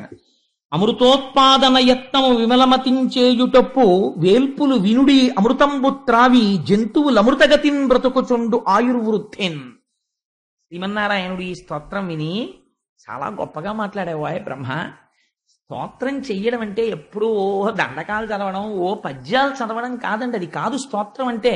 అందుకే మన వాళ్ళు దుర్గా సూక్తము, శ్రీ సూక్తము, పురుష సూక్తము, సూక్తం అంటారు. ఏది మీరు వైదికంగా అనుసంధానం చేస్తారో దాన్ని సూక్తం అంటారు. సూక్తం ఏమిటండి? స్తోత్రం అనకూడదా? సూక్తం అంటే అంటే బాగుగా చెప్పబడినది. మీరు ఇక్కడ దర్శనం చేసి లోపల ఈశ్వరుడి గురించి అనుకుంటున్నవేమున్నాయో అవి సూక్తములు. మీరు ఇక్కడ మనసుతో చూసి రేపు ఇక్కడ ఒక గోవుకి పూజ జరుగుతోంది అనుకోండి, మీకు ఈ పద్యం జ్ఞాపకానికి వచ్చి ఆ గోవు యందు అమృత భాండమును చూస్తూ మీరు నమస్కారం చేస్తున్నారనుకోండి, అనారోగ్యం ఎందుకు వస్తుందండి? రాదు. ఆ గోవుని చూస్తూ పూజ చేస్తూ నమస్కారం చేస్తున్నారనుకోండి, గోవు పృష్ఠభాగమునందు లక్ష్మీ స్థానం ఉంది, మీకు దరిద్రం ఎందుకు వస్తుంది? ఐశ్వర్యం నిలబడిపోతుంది. గోవు వంక చూస్తూ మీరు నమస్కారం చేస్తూ దాని మీద పువ్వులు పడ్డాయి అనుకోండి, 33 కోట్ల మంది దేవతలకు అందుతాయి ఆ పూజ. కాబట్టి ఇంకా మహాశివరాత్రి నాడు మీరు ఏం చేయాలో గోవుకు పూజ చేస్తే. కాబట్టి భావన చేత సంతుష్టి పొందుతుంది. భావన మాత్ర సంతుష్టాయై నమః అని లలితా సహస్రంలో అమ్మవారికి పేరు. ఇక్కడ భావన చేత అక్కడ పూజ అందబడుతూ ఉంటుంది. మీరు కర్మేంద్రియాలతో చేసే పూజ కాదు, ఇక్కడ భావన నడుస్తూ ఉండాలి. అది అందం అంటే. సరే, అందుచేత ఆయన అన్నారు, దీనికి పొంగిపోయాడు ఆయన ఈ స్తోత్రానికి. అంటే తెలుసుకోవలసినది తెలుసుకుని చెప్పినది ఏదో అది సూక్తమో. అది లౌకికమైన క్వాలిఫికేషన్స్ కి దొరికేది కాదు. నేను ఎంఏ చదివానండి, నేను ఎంఎస్సీ చదివానండి, నేను ఎంకామ్ చదివానండి, నీకేమైనా ఓ 1000 రూపాయలు ఎక్కువ వచ్చి నీ ఇంట్లో కాస్త ఇంకో మేడేసుకుని ఇంకో 2 ఆధారాలతో అన్నం తినడానికి పనికొస్తుందేమో, అదంతే. కానీ ఆ చదువు వేదము కాదు. నువ్వు ఏది తెలుసుకున్న తరువాత వేరొకటి తెలుసుకోవలసిన అవసరము లేదో ఆ చదువు కాదు నువ్వు చదువుకున్న చదువు. అది నీ కుక్షింభరత్వానికి, కడుపు నింపడానికి పనికొచ్చే చదువు అంతే. అంతకమించి ఈశ్వరుణ్ణి చేరడానికి పనికొచ్చే చదువు అది కాదు. ఆ చదువు చదువులలోని మర్మమెల్ల చదివితి తండ్రి అంటాడు. ఆ చదువు బ్రహ్మవిధులకు మాత్రమే తెలిసున్న చదువు. కాబట్టి ఈ మాట వింటే ఆయన సంతోషపడిపోయి అన్నాడు, ఐశ్వర్యం కదా పోయిందని ఏడుస్తున్నావు. ఈశ్వరానుగ్రహం కలిగితే, ఆయన పట్ల భక్తితో ఒక్క క్షణం అలా మనస్సు నిలబడితే నిజంగా వెంటనే ఈశ్వరుడు ఎలా అనుగ్రహిస్తాడో చూడండి. ఐశ్వర్యం పోయిందని మళ్ళీ నేను ఐశ్వర్యం ఇస్తాను లేవయ్యా అనలేదండి. ఆయన అన్నాడు, ఐశ్వర్యం ఏమిట్రా, ఈ శరీరమునకు యవ్వనం పోకుండా, ఇది సృష్టికి అందేటటువంటి విషయమా? మృత్యువు రాకుండా ప్రళయకాలమునందు మళ్ళీ లీనమవుతారంతే. మృత్యువు రాకుండా, వృద్ధాప్యం రాకుండా, ఐశ్వర్యము చెడకుండా, అనారోగ్యము రాకుండా, నిరంతరము తేజస్సుతో, కనురెప్ప ఇలా పడకపోయినా సరే హాయిగా సమస్త తేజస్సుని చూడగలిగి, భూమికి పాదమానకుండా అంతటా తిరగగలిగిన ఇన్ని శక్తులనీయగలిగిన అమృతాన్ని మీకు ఇస్తాను రా అన్నదే ఈ ఈశ్వరానుగ్రహం అంటే. అసలు నోరు విప్పి ఏమైనా అడిగాడండి ఇంద్రుడు? ఇలా అన్నాడంతే, మనసులో తలుచుకుని నాది తప్పే మహానుభావ అన్నాడు. ఇది సూక్తం అంటే. ఇక్కడ తెలుసుకుని చెప్పుట. ఆయనేమిస్తున్నాడు? అమృతాన్ని ఇస్తాను అంటున్నాడు. ఇప్పుడు ఈ మాటలని, దీనికోసం మీరు ఏం చెయ్యాలో తెలుసా? ఈ అమృతోత్పాదనం కోసం, అమృతోత్పాదనం అంటే ఏమిటో, క్షీరసాగర మథనం అంటే ఏమిటో, దానికి తాత్వికమైనటువంటి అనుసంధానం ఎలా ఉంటుందో మీకు మొత్తం క్షీరసాగర మథనం అయిపోయాక చెప్తాను. పాలమున్నీటి లోపల సర్వతృణల ఔషధములు తెప్పించి చాలవేయిచి, మందర శైలంబు మంధానముగ చేసి తనర వాసుకిదరి త్రాడు చేసి, నా సహాయత చేత నలినందరును మీరు తరువుడు వేగ మతంద్రులగుచు ఫలము మీదయ్యడు. బహుళ దుఃఖముల బడదొరు దైత్యులు పాపమతులు అలసటయును లేక అఖిలార్థములు కల్గు విషధిలోన ఒక్క విషము పుట్టు కలగి వెరవవలదు కామ రోషంబులు వస్తు చెయ్యమునందు వలదు చేయ. లక్ష్మీ కటాక్షం అంటే ఏమిటో ఈ పద్యంలో చెప్తున్నారు. లోకంలో ఒక మాట ఉంటుంది, ఏమంటే అన్ని పాపాలు చేశాడు కదా, ఒక్కనాడు గుడికి వెళ్ళడే, ఓనాడు గోపురానికి వెళ్ళడే, అంత ఐశ్వర్యం ఎలా ఉందండి అంటారు. అది ఎక్కడిదో తెలుసా అండి ఐశ్వర్యం? అది వెలిగిపోయే ముందరి దీపం. నేను ఈ మాట యథార్థంగా చెప్తున్నా. ఎందుకో తెలుసా? ఈశ్వరుడు గత జన్మలలో పుణ్యాన్ని ఇచ్చేస్తుంటాడు. ఆయనకి ఏమి బాధ ఉండదు, ఇచ్చేస్తాడు. పాపము ఇది పూర్తి అయిపోగానే పాప ఫలితాన్ని ఇవ్వడం మొదలు పెడతాడు. తదేవ ఫలమన్వేతి ధర్మస్యాధర్మనాశన ప్రాప్తం ధర్మ ఫలం తావద్భవతా నాత్ర సంశయ. ప్రయత్నపూర్వకంగా పుణ్యం చెయ్యడం ఆపేశారనుకోండి, చెయ్యట్లేదు పుణ్యకార్యాలేవి, పాప ఫలితము ప్రారంభం అయిపోయింది అనుకోండి, వెంటనే పోయేది ఏమిటంటే ఐశ్వర్యం మధ్యపతనం అయిపోతుంది, అధికారం వెళ్ళిపోతుంది, ఐశ్వర్యం వెళ్ళిపోతుంది. అందుకే మీరు చాలా మంది చరిత్రలు చూడండి, ఇవాల్టి రోజున కోటీశ్వరులై ఉన్న వాళ్ళు నాకు ఎందరో తెలుసు, పేర్లు ఎందుకు చెప్పాలి? ఎందరో కోటీశ్వరులు ఒక్క వారం రోజులు తిరిగేటప్పటికీ ఇన్ని భోగాలు అనుభవించిన వాళ్ళు బెయిల్ దొరక్క జైళ్లలో ఉన్న వాళ్ళు ఉన్నారు. ప్రపంచంలో ఉన్నారా లేదా? ఉన్నారు. దేశములను శాసించిన వాళ్ళు చిన్న సిల్వరి పాత్రలో తీసుకొచ్చి ఇలా తోస్తే అందులో అన్నం తిని బతుకుతున్న వాళ్ళు ఉన్నారు. ఈశ్వర తిరస్కారము ఆ స్థితికి తీసుకెళ్ళిపోతుంది. అప్పుడు ఇంకా రక్షించదు. ఏది పుణ్యబలం ఏది? అదే ఐశ్వర్యం ఎక్కడి నుంచి వస్తుందో తెలుసా అండి? ఈశ్వరుడు ఉన్నాడని ఒక నమ్మకం ఇక్కడ. ఆ నమ్మకంతో ఏదో ఒక పుణ్యకార్యం చేస్తూ ఉంటారు, అది కాపాడుతుంటుంది, రక్షిస్తుంటుంది. చిన్న చిన్న ఇబ్బందులు వస్తుంటాయి, కానీ ఇది రక్ష చేసేసి నిలబెట్టేస్తుంటుంది. ఇప్పుడు శ్రీ మహావిష్ణువు ఒక గొప్ప మాట చెప్తున్నారు. పాలమున్నీటి లోపల సర్వతృణలౌషధములు తెప్పించి చాలా వేయించి, క్షీరసాగరంలోకి మీరు అనేకమైనటువంటి ఔషధులను తీసుకురండి, గడ్డి తీసుకురండి, ఇవన్నీ తీసుకెళ్ళి, పువ్వులు తీసుకురండి, ఇవన్నీ పట్టుకెళ్ళి పాల సముద్రంలో వెయ్యండి. లోపల భావన ఎలా ఉండాలో తెలుసా? పాల సముద్రం అన్న భావన ఈ మాట మీరు ఎర్రసిరాతో అండర్లైన్ చేసి గుర్తుపెట్టుకోండి. ఎందుకంటే క్షీరసాగర మథనం అంటే ఏమిటో అది. ఏమంటే అలా పాలు ఉంటాయా ప్రపంచంలో? పాలు ఉంటే పులిసిపోవా? పాలు విరిగిపోవా? వీటికి తాత్వికమైన సంబంధానికి ఆఖరణ చెప్తాను. అమృతోత్పాదనం అయిపోయాక మీరు ఎలా భావన చెయ్యాలో తెలుసా? క్షీరసాగర మథనం చేసేటప్పుడు పాల సముద్రాన్ని పాలకుండగా భావించండి. కుండలో ఉన్న పాలు, ఈ బయట పృథివీ ఉంది కదా, అందులో కదా పాల సముద్రం ఉంది, అందుకని ఒక పాలకుండ. ఇప్పుడు ఆ పాలు చిలికేటప్పుడు పెరుగు చిలుకుతారు సాధారణంగా. ఈయనేమంటున్నారు? పాలు చిలకమంటున్నారు. ఈ మాటలు జ్ఞాపకం పెట్టుకోండి బాగానే. ఈ పాలు చిలికేటప్పుడు అందులో ఔషధీ పత్రములను వెయ్యండి, తృణములు గడ్డి వెయ్యండి, ఇవన్నీ వెయ్యండి. వేసి అప్పుడు మీరు మందర పర్వతాన్ని తీసుకొచ్చి ఆ పాల సముద్రంలోకి మెల్లగా దించండి. కవ్వం కింద తిప్పడం కోసమని నా అనుగ్రహంతో ఆ మందరగిరి నిలబడుతుంది. అలాగా నిలబడినప్పుడు దానికి వాసుకుని త్రాడిగా చుట్టండి. దేవతలు దానవులు అటు ఇటు పట్టుకోండి. కానీ మీకు ఇప్పుడు ఐశ్వర్యం పోయింది కాబట్టి దానవులు మీ మాట వినరు. నాగుపాము కూడా ఎలకని పట్టుకోవాలంటే కలుగులోంచి వచ్చి కాసేపు పడుకుంటుంది. దానవుల్ని మట్టు పెట్టడానికి మీరు కొంత ఓర్పు వహించి స్నేహం చెయ్యండి. ఈశ్వరుడికి ఎవరి మీద విరోధం లేనప్పుడు దానవులు పాడైపోవాలని ఆయన ఎందుకు అనుకోవాలండి? అంటే దానవులు ఏది గెలిచినా నేనే గెలిచానంటాడు. ఈశ్వరానుగ్రహంతో నాకు వచ్చింది అండవు. వీళ్ళు ఏది పోయినా ఈశ్వరుణ్ణి ప్రార్థన చేస్తారు. అయ్యా పోయింది నువ్వే ఇప్పించంటారు తప్ప వీళ్ళు మళ్ళీ భుజాలు తరచు యుద్ధానికి వెళ్ళరు.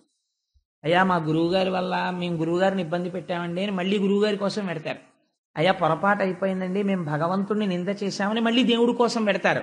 ఈ దివు, ఈ జ్ఞానం ఉన్నవాడు దేవత, నా అంతవాడిని నేనన్నవాడు రాక్షసుడు. అందుకని వాడికి ఇష్టమానం పోతుంటుంది, ఐశ్వర్యం వచ్చినట్టు వస్తుంది, జారిపోతుంటుంది, అది నిలబడదు. అందుకే రాక్షసులకు వచ్చిన ఐశ్వర్యాన్ని ఈశ్వరుడు తీసేస్తూ ఉంటాడు, దేవతలకి పోయిన ఐశ్వర్యాన్ని ఈశ్వరుడు ఇస్తూ ఉంటాడు.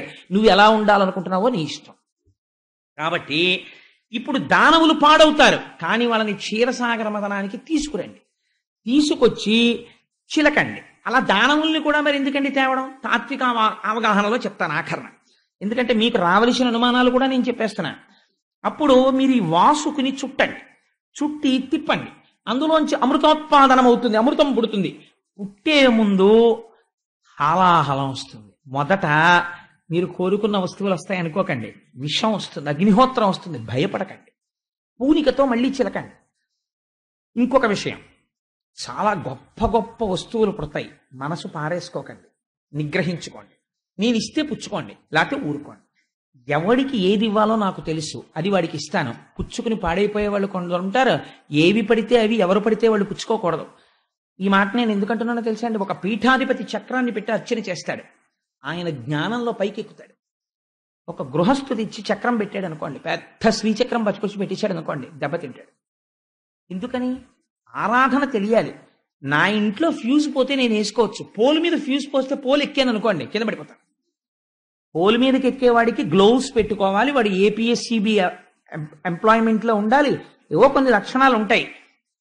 హ్యాండిల్ విత్ కేర్, కొన్ని మీరు హ్యాండిల్ చేయలేరు, గురుముఖంగా అనుగ్రహం ఉంటేనే మీరు చెయ్యగలరు. కాబట్టి బొటన వేలంత ఈశ్వరుణ్ణి పెట్టుకోండి, అనుగ్రహాన్ని పొందుతారు. కాబట్టి ఆయన ఎంత గొప్పగా మాట్లాడతారో చూడండి, శ్రీమన్నారాయణుడు మాట్లాడితే. అందుకని దైత్యులు పాడవుతారు, మీరు సుఖపడతారు. కొన్ని వస్తువులు వస్తాయి, కనబడ్డ వల్ల నాకు నాకు నాకు అనకండి, ఏమి ఇవ్వాలో నేను అంటాను, తీసుకోండి అంటాను, ఊరుకోండి. అంతేగాని అదేంటండి వచ్చింది కదా వాళ్ళకి ఇచ్చేస్తున్నారు ఏంటండి వీళ్ళకి ఇచ్చేస్తున్నారండి అనకండి. ఎవడికి ఏమి ఇవ్వాలో నేను చెప్తాను అన్నారు. అంటే వీళ్ళందరూ అన్నారు అలాగే అన్నారు. ఇప్పుడు వీళ్ళకి బుద్ధి వచ్చింది, ఇది విశ్వాసము. ఇప్పుడు వెంటనే దేవతలు ఏంటి సార్ అదే అదేంటి సార్, పాల సముద్రానికి వెళ్ళి అందులో మందరికి రెట్టమా, పావును తీసుకొచ్చి చుట్టమా, కరిస్తే అండి, పావు తెగిపోతే అండి, లేకపోతే దానికి కుబుసం పడితే అండి, పాల సముద్రంలో మందరగిరి మునిగిపోదా అండి, ఒకవేళ అలా ఎలా ముందు పెట్టి తాడు చుట్టమా, తాడు చుట్టి దాన్ని పెట్టమా, మేమెక్కడ నించోం, మీరు పొజిషన్లు గీసిస్తారా, ఇవేమైనా అడిగారా అంటే క్షీరసాగర మథనమునకు ప్రారంభమేది విశ్వాసము. ఎందుకు విశ్వాసము చివర చెప్తాను. కాబట్టి ఇలా చెయ్యండి, మందరగిరిని తీసుకెళ్లి దింపండి, ప్రారంభం చెయ్యండి అన్నారు. అంటే తప్పకుండా స్వామి మేము బయలుదేరుతాం అన్నారు. అని విశ్వాసమును చూస్తున్నారు స్వామి, చేస్తారా వీళ్ళు. మొట్టమొదట ఏం చేయాలంటే మందర పర్వతాన్ని తీసుకెళ్లి సముద్రంలో పెట్టాలి. వెంటనే ఇవాల్టి రోజునైతే మనం ఏమంటాం, హౌ ఈజ్ ఇట్ పాసిబుల్, మందర పర్వతాన్ని తీసుకెళ్లి సముద్రంలో ఎలా దింపుతామండి, సైన్స్ కందది విషయం అంటాం మనం. భగవత్ సంబంధమైన విషయమునకో ఇతరమైనటువంటి హేతువునకో ఎంత తేడా వస్తుందో చూడండి. వాళ్ళు ఏది మాట్లాడుతున్నారు అసలు అన్నది మీరు అర్థం చేసుకుందరు. గాని ఇప్పుడు వీళ్ళు ఏం చేశారు, త్వష్ట ప్రజాపతి దగ్గరికి వెళ్ళారు. వెళ్ళి మాకొక వాడి కోల కావాలి అంటే, తౌగాలంటారే ఇంట్లో గడ్డవి చెక్కుతుంటారు, అటువంటి తౌగాలు ఒకటి తయారు చేయి అన్నారు. అంటే త్వష్ట ప్రజాపతి తయారు చేసి ఇచ్చాడు. ఎందుకని అడిగాడు. మందర పర్వతం కింద తవ్వేస్తాం, దాన్ని ఊడ తీసి పట్టుకెడతాం సముద్రానికి అన్నారు. సరే అదేట్రా అలాంటి పని ఏమిట్రా అనలేదు, శ్రీమన్నారాయణుడు చెప్పాడు అన్నారు. అయితే చేసి ఇచ్చేస్తానన్నాడు. విశ్వాసం ఉన్న వాళ్ళ బ్యాచ్ అంతటిని మీకు చెప్తున్నాను. విశ్వాసం లేని వాళ్ళ బ్యాచ్ చోటు వస్తుంది. ఎందుకు పోతుందో ఐశ్వర్యం, ఆయన ఆ మాట ఎందుకన్నాడో మీరు చూద్దురు గాని. కాబట్టి క్షీరసాగరమదనం విన్న తరువాత ఇందులో ఎవరు రాక్షసులో ఎవరు దేవతలో బయటికి వచ్చేస్తుంది స్మా అని వ్యాసుల వారి తీర్పు. కాబట్టి ఏమవుతోంది, తౌగాలు పట్టుకుని వెళ్ళి ఇప్పుడు ఆ మందర పర్వతం యొక్క పాదముల యందు తవ్వుతున్నారు. తవ్వుతుంటే పెద్ద గొయ్యి పడింది. గొయ్యి పడిన తర్వాత ఇప్పుడు ఏం చేయాలి, మందర పర్వతాన్ని తీసుకెళ్లి సముద్రంలో దింపాలి. అందుకని దానికి కొన్ని తాళ్ళు వేశారు, దాన్ని ఊపుతున్నారు. పోతన గారు ఎంత లైవ్ టెలికాస్ట్ ఇచ్చారో తెలుసా అండి భాగవతంలో. దీన్ని ఊపుతున్నప్పుట వాళ్ళు కొన్ని అరుపులు అరిచారట. అంటే ఇప్పుడు వాళ్ళు చేస్తున్నది ఏమిటంటే, వాళ్ళు దేవతలు అయి ఉండొచ్చు, అగ్ని మండిస్తాడు, వాయువు వీస్తాడు, కానీ ఇప్పుడు ఏం చేస్తున్నారు, ఫిజికల్ వర్క్ చేస్తున్నారు. ఆయన పెద్ద ఆఫీసర్ గారు, కానీ ఇవాళ ఆయన ఏం చేస్తున్నాడు, ఏదో చాలా ముఖ్యమైన పని వచ్చి ఆయన ఇంట్లో అటక మీద ఉన్నటువంటి పెద్ద పెద్ద గుండిగలు అవి కిందకి దింపాల్సి వచ్చింది. ఏదో లుంగి జాగ్రత్తగా పైకి కట్టుకుని చొక్కా విప్పేసి బనీ విప్పేసి ఆఫీస్కి వెళ్ళినప్పుడు సూట్ వేసుకుని అటకెక్కడగా అన్నీ విప్పేసి ఓ లుంగి పైకి కట్టుకుని చొక్కా బనీని విప్పేసి చెమటలు పట్టేసి జుత్తంతా మీదడిపోయి అటకెక్కి ఆ గుండికి దింపి కిందకి ఇస్తున్నాడు కూడా, ఒరే జాగ్రత్త, జరుపు జరుపు అంటారు చూసారా. ఫిజికల్ వర్క్ చేసేటప్పుడు ఒక లక్షణం ఉంటుంది, శబ్దం కలుస్తుంది. అందుకే మీరు చూడండి, బాగా బరువు పని చేసేవాళ్ళు ఉంటారు. ఒక పెద్ద సిమెంటు స్తంభాన్ని తోస్తున్నారు అనుకోండి, వాళ్ళు ఈ పాటకు అర్థం ఉంటుందా అని మీరు అడిగారు అనుకోండి, ఆ పాటకు అర్థం ఏమి ఉండదు. కానీ వాళ్ళు ఒక గమ్మత్తైనటువంటి పాటలు పాడుతుంటారు. మీరు ఎప్పుడైనా చూడండి, 2 బ్యాచ్లు అయిపోతారు. ఆ ముందున్న వాళ్ళు ఏదో పట్టుకుని లాగుతుంటారు, వెనకనున్న వాళ్ళు సాధారణంగా అంత బరువు ఎత్తేటప్పుడు ఈ గుణపాలు లాంటివి వేసి కొంచెం ఇలా తేలుస్తుంటారు. వీళ్ళు ఒక్కొక్క అంగుళం లాగుతుంటారు. రాజమండ్రి రైలు ఐసోప్ అంటుంటారు. ఏంటి రాజమండ్రి రైలు ఐసోప్ ఏంటి ఏమిటంటే అది భావన లేదు, ఆ పాట తప్పు, అలా మీరు రాయకూడదు, దానికి పల్లవేది చరణం ఏది అని మీరు అడగకూడదు. వాడు గుణపం పెట్టి కొడతాడు. అలా ఎందుకంటాడంటే వాడు అలా అండంలో శబ్దములోంచి శక్తి వస్తుంది. శబ్ద బ్రహ్మమయీ చరాచరమయీ జ్యోతిర్మయీ వాంగ్మయీ. అప్పుడు మీరు ఈశ్వర దర్శనం చెయ్యాలి. ఆహా అమ్మా, అటువంటి అర్థం లేనటువంటి నోటిలోంచి వచ్చిన శబ్దము వలన వాడిలో శక్తిని పెంచి ఫలమును చేకూరుస్తున్నావు, పాషాణమును కదుపుతున్నావు. ఇంత శక్తి కంటికి కనపడకుండా పాషాణాన్ని కదుపుతోంది. దీనికి శబ్దము ఆలంబనమైనది. కాబట్టి ఏం చేస్తున్నారట వీళ్ళందరూ, పదవులు మర్చిపోయి అరుస్తున్నారట. జరుపు జరుపు, తోసేయ్, జాగ్రత్త, పడిపోతుంది, పట్టుకో అని అరుస్తున్నారట. లైవ్ టెలికాస్ట్ ఇచ్చారండి పోతన గారు అని. జాగ్రత్తగా మందర పర్వతాన్ని అటు ఇటు ఊపేరట. ముందరి కదలాలి కదా, అది కదిలింది. కదిలిన తర్వాత ఒరే జాగ్రత్త, ఎత్తుకోండి ఎత్తుకోండి అన్నారు. అన్ని వేపుల నుంచి దాన్ని ఎత్తుకున్నారు. పట్టుకోండి, పడిపోతుంది, ఓ పక్కకు పడిపోతుంది అన్నారు. మనం చేసే పనే వాళ్ళు చేశారు. పొడుగు వాళ్ళు ఓ పక్కన చేరిపోయారు, గభాలను కొంచెం పైకెత్తేశారు, ఇటువైపు వాళ్ళు పట్టుకోలేపారు, అది మీద అడిపోయి.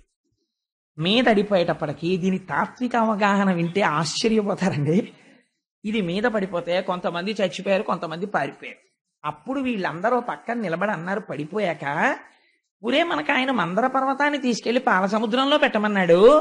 ఆయన చెప్తే మనం వెంటనే మందర పర్వతాన్ని ఎత్తేసాం. కానీ అయ్యా అలా వెళ్ళేటప్పుడు పడిపోయి మీదడిపోతుందేమో, చచ్చిపోతామేమో, మీరు ఓసారి రెండుని మనం అడగలేదు ఏమిట్రా?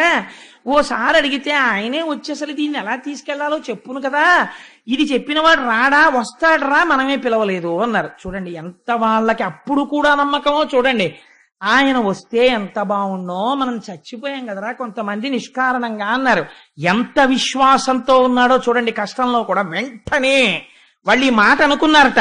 గరుడారోహకుడై గదాధిధరుడై కారుణ్య సంయుక్తుడై హరికోటి ప్రభతోనుహో వెరవకుండంచుం ప్రదీపించి తగ్గిదిగేలన్ నలువంద కందుకము మట్కింబట్టి క్రీడించుచున్ కరుణాలోక సుధున్ సురాసురుల ప్రాణంబుల్ సమర్థించుచున్.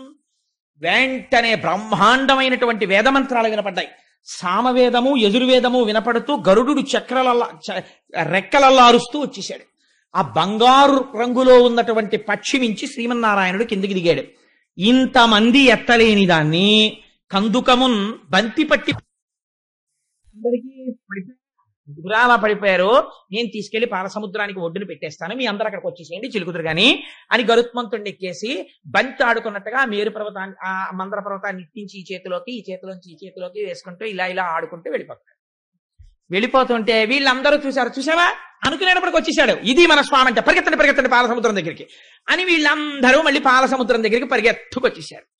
స్వామి అన్నారు గరుత్మంతుడితోటి, ఒరే వీళ్ళు నేను దగ్గర లేకపోతే కొంచెం బెంగెట్టుకుంటున్నారు, అందుకని నేను దగ్గర ఉంటాను ఇంకిక్కడి నుంచి. ఇదండి ఆయన ప్రసన్నత, ఆయన అవసరం ఏంటి, అంతటా ఆయన ఉన్నాడు. మళ్ళీ ఏమైనా వస్తే పిలవండి అనలేదు. ఈ కొంచెం నేను దగ్గర ఉంటాను, వీళ్ళకి కొంచెం ఇబ్బందులు వచ్చేట్టున్నాయి, తెలియట్లేదు పాపం పిల్లలకి ఎలాగ హ్యాండిల్ చెయ్యాలో ఈ వెంచర్, అందుకని నేను ఇక్కడే క్యాంప్ చేస్తాను కొన్నాళ్ళు సగుణంతో. అందుకని చెప్పి గరుత్మంతుడా ఇప్పుడు నేను మళ్ళీ వెళ్ళేది ఏమి ఉండదు, ఆఫీసర్ గారు ఇవాళ నేను ఎక్కడికి వెళ్ళను అన్నాడు అనుకోండి, ఇవాళ ఇన్స్పెక్షన్కి వెళ్ళాలి, 400 ఫైల్స్ ఉండిపోయి ఇవాళ ఫైల్స్ అన్ని డిస్పోజ్ చేసేస్తాను అన్నప్పుడు ఏం చేస్తాడు, ఏమైనా నీకేదో సొంత పని ఉందన్నావు కదా, పాపం రాత్రి పగలో క్యాంపులు తిరుగుతున్నావు, ఇవాళ నువ్వు కారు ఆఫీస్లో పెట్టేసి క్యారేజ్ వచ్చేస్తోంది, ఇంటి నుంచి మా అబ్బాయి వచ్చాడు, క్యారేజ్ కూడా వచ్చేస్తుంది, భోజనానికి కూడా వెళ్ళను, నీ పని ఏమైనా ఉంటే నువ్వు చూసుకో అంటాడు. ఏమైనా టీఏ బిల్ అవి ఉంటే రాసుకో ఎక్కడో కూర్చుని, అందుకని ఇవాళ నేను ఎక్కడికి బయటికి వెళ్ళను అంటే ఆయన డ్రైవర్ గారు కారు షెడ్లో పెట్టేస్తే ఆఫీస్కి వస్తున్న వాడికి తెలిసిపోతుంది, ఓహో ఇవాళ అయితే ఆఫీసర్ గారు ఎక్కడికి వెళ్ళరు, ఫైల్ డిస్పోజ్ అయిపోతున్నాయి. అలాగా ఆయన గరుత్మంతుడిని పంపించేశాడు. అంటే మీకేమిటి అర్థం అవుతుంది, ఇక్కడే ఉంటాడు. అంతటా వ్యాపించి ఉన్నవాడు ఈ చిన్న మొరకి ఎంత లొంగిపోయాడో చూడండి. ఇక్కడే సగుణముగా ఉండిపోతున్నాడు. ఎవరిని రక్షించడానికి? దేవతల్ని దానవుల్ని కూడా. రక్షణ ఎలా అవుతుంది? శిక్షణ ఉంది కదా అందులో, శిక్షణ కూడా రక్షణ పాఠం నేర్చుకుంటే. కాబట్టి ఇద్దరిని రక్షించడానికి అక్కడ ఉన్నాడు. ఈ మాట ఎంత పెద్ద మాట అండి.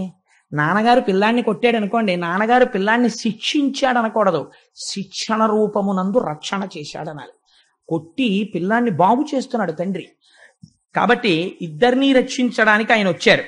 వచ్చి ఒరే దీనికి ఇప్పుడు వాసుకుని చూడదాం, అలా రమ్మంటే ఏం రాడాయన, మీరు నచ్చ చెప్పండి, ఏం పర్వాలేదయ్యా, నిన్న అలా ఏం నలిపేయం అని చెప్పండి, తీసుకురండి, ఒళ్ళు నొప్పిడుతుంది కదా బాబోయ్ ఈ పర్వతానికి చుట్టుకుంటే అంటాడు, గుండ్రంగా దీన్ని చెక్కండి మెత్తగా ఉండేటట్టు, ఆ తాడు అటు కిందకి పైకి చల్ల చెయ్యడం రాని వాళ్ళు ఆ తాడు పట్టుకుని లాగేటప్పుడు ఏమవుతుందంటే అలవోకగా ఈ చేత్తో తాడు లాగుతున్నప్పుడు ఈ తాడు వదలాలి, మళ్ళీ ఈ తాడు లాగుతున్నప్పుడు ఈ తాడు వదలాలి. అలా లాగేటప్పుడు బ్యాలెన్సింగ్ గా లాగాలి, లేకపోతే ఈ కవ్వం వెళ్ళి కొండకి దిగకుండా పగిలిపోతుంది. అలాగని అది లోపలికి దిగిపోయినప్పుడు మీరు చెస్ అని తిప్పేశారనుకోండి, పెరుగంతా చింగిపోతుంది. కవ్వం పైకి తేలిపోయింది అనుకోండి, అంచులకి తగిలేసి ఒక్కొక్కసారి కవ్వం పైకి వచ్చేస్తుంది.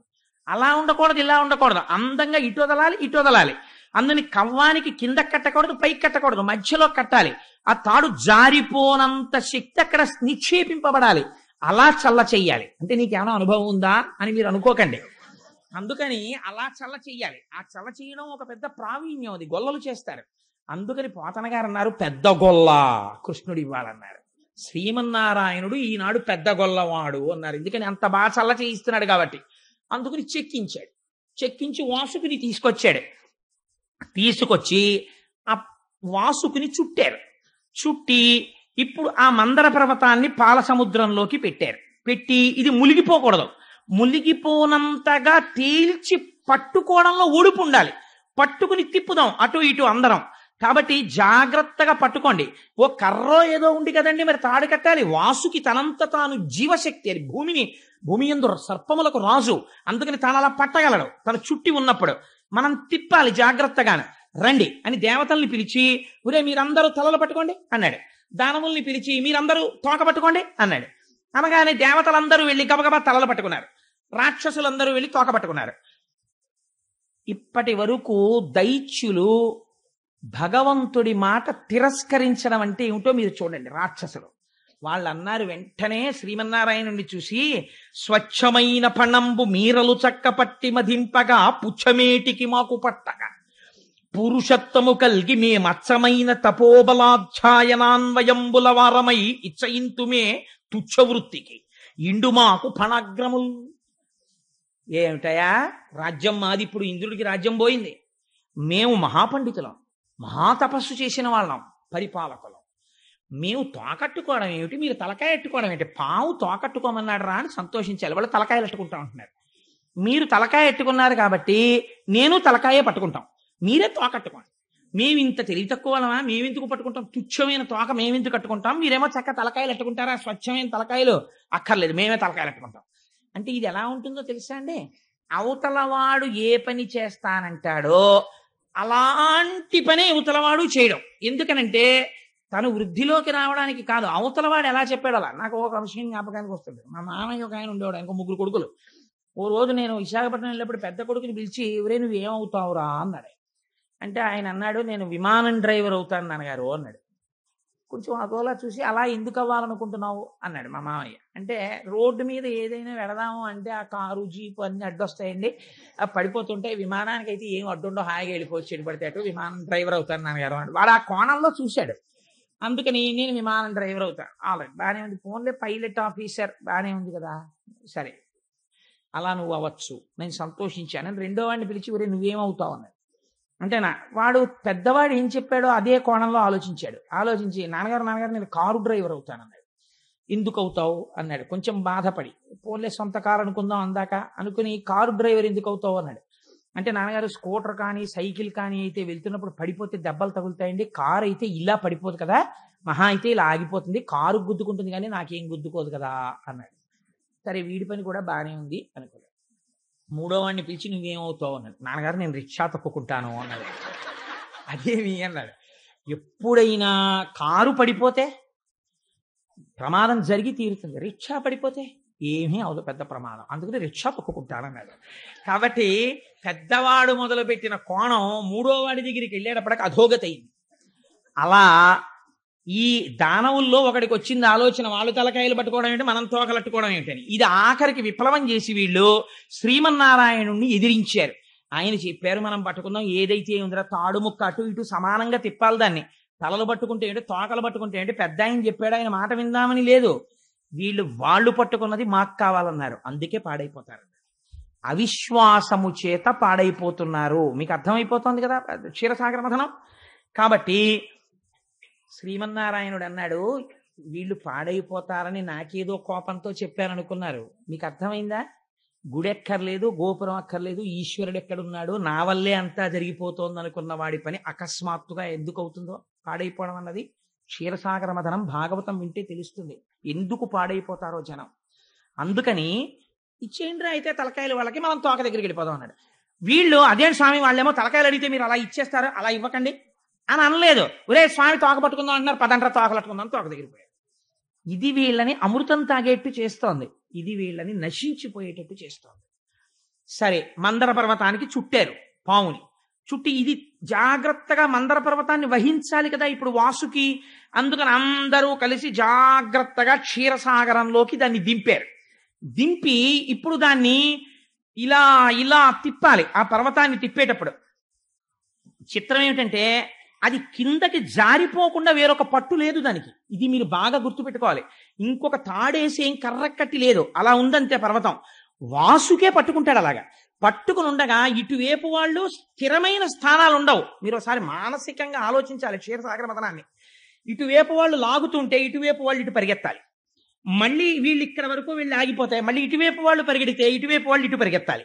ఇలా పరిగెడుతూ ఆ పరిగెత్తేటప్పుడు వాసుకి ఇబ్బంది రాకుండా పరిగెత్తాలి. అంతేకాని వీళ్ళ అహంకారాల కోసం పోటీల కోసం పరిగెత్తారనుకోండి, వాసుకి పట్టు వదిలేసి జారిపోతుంది మందర పర్వతం. ఎప్పుడు అహంకారం ఈ ఉభయ పక్షాల్లో వచ్చిందో ఫలితమేమి, మందర పర్వతం పాలసముద్రంలో పడిపోతుంది.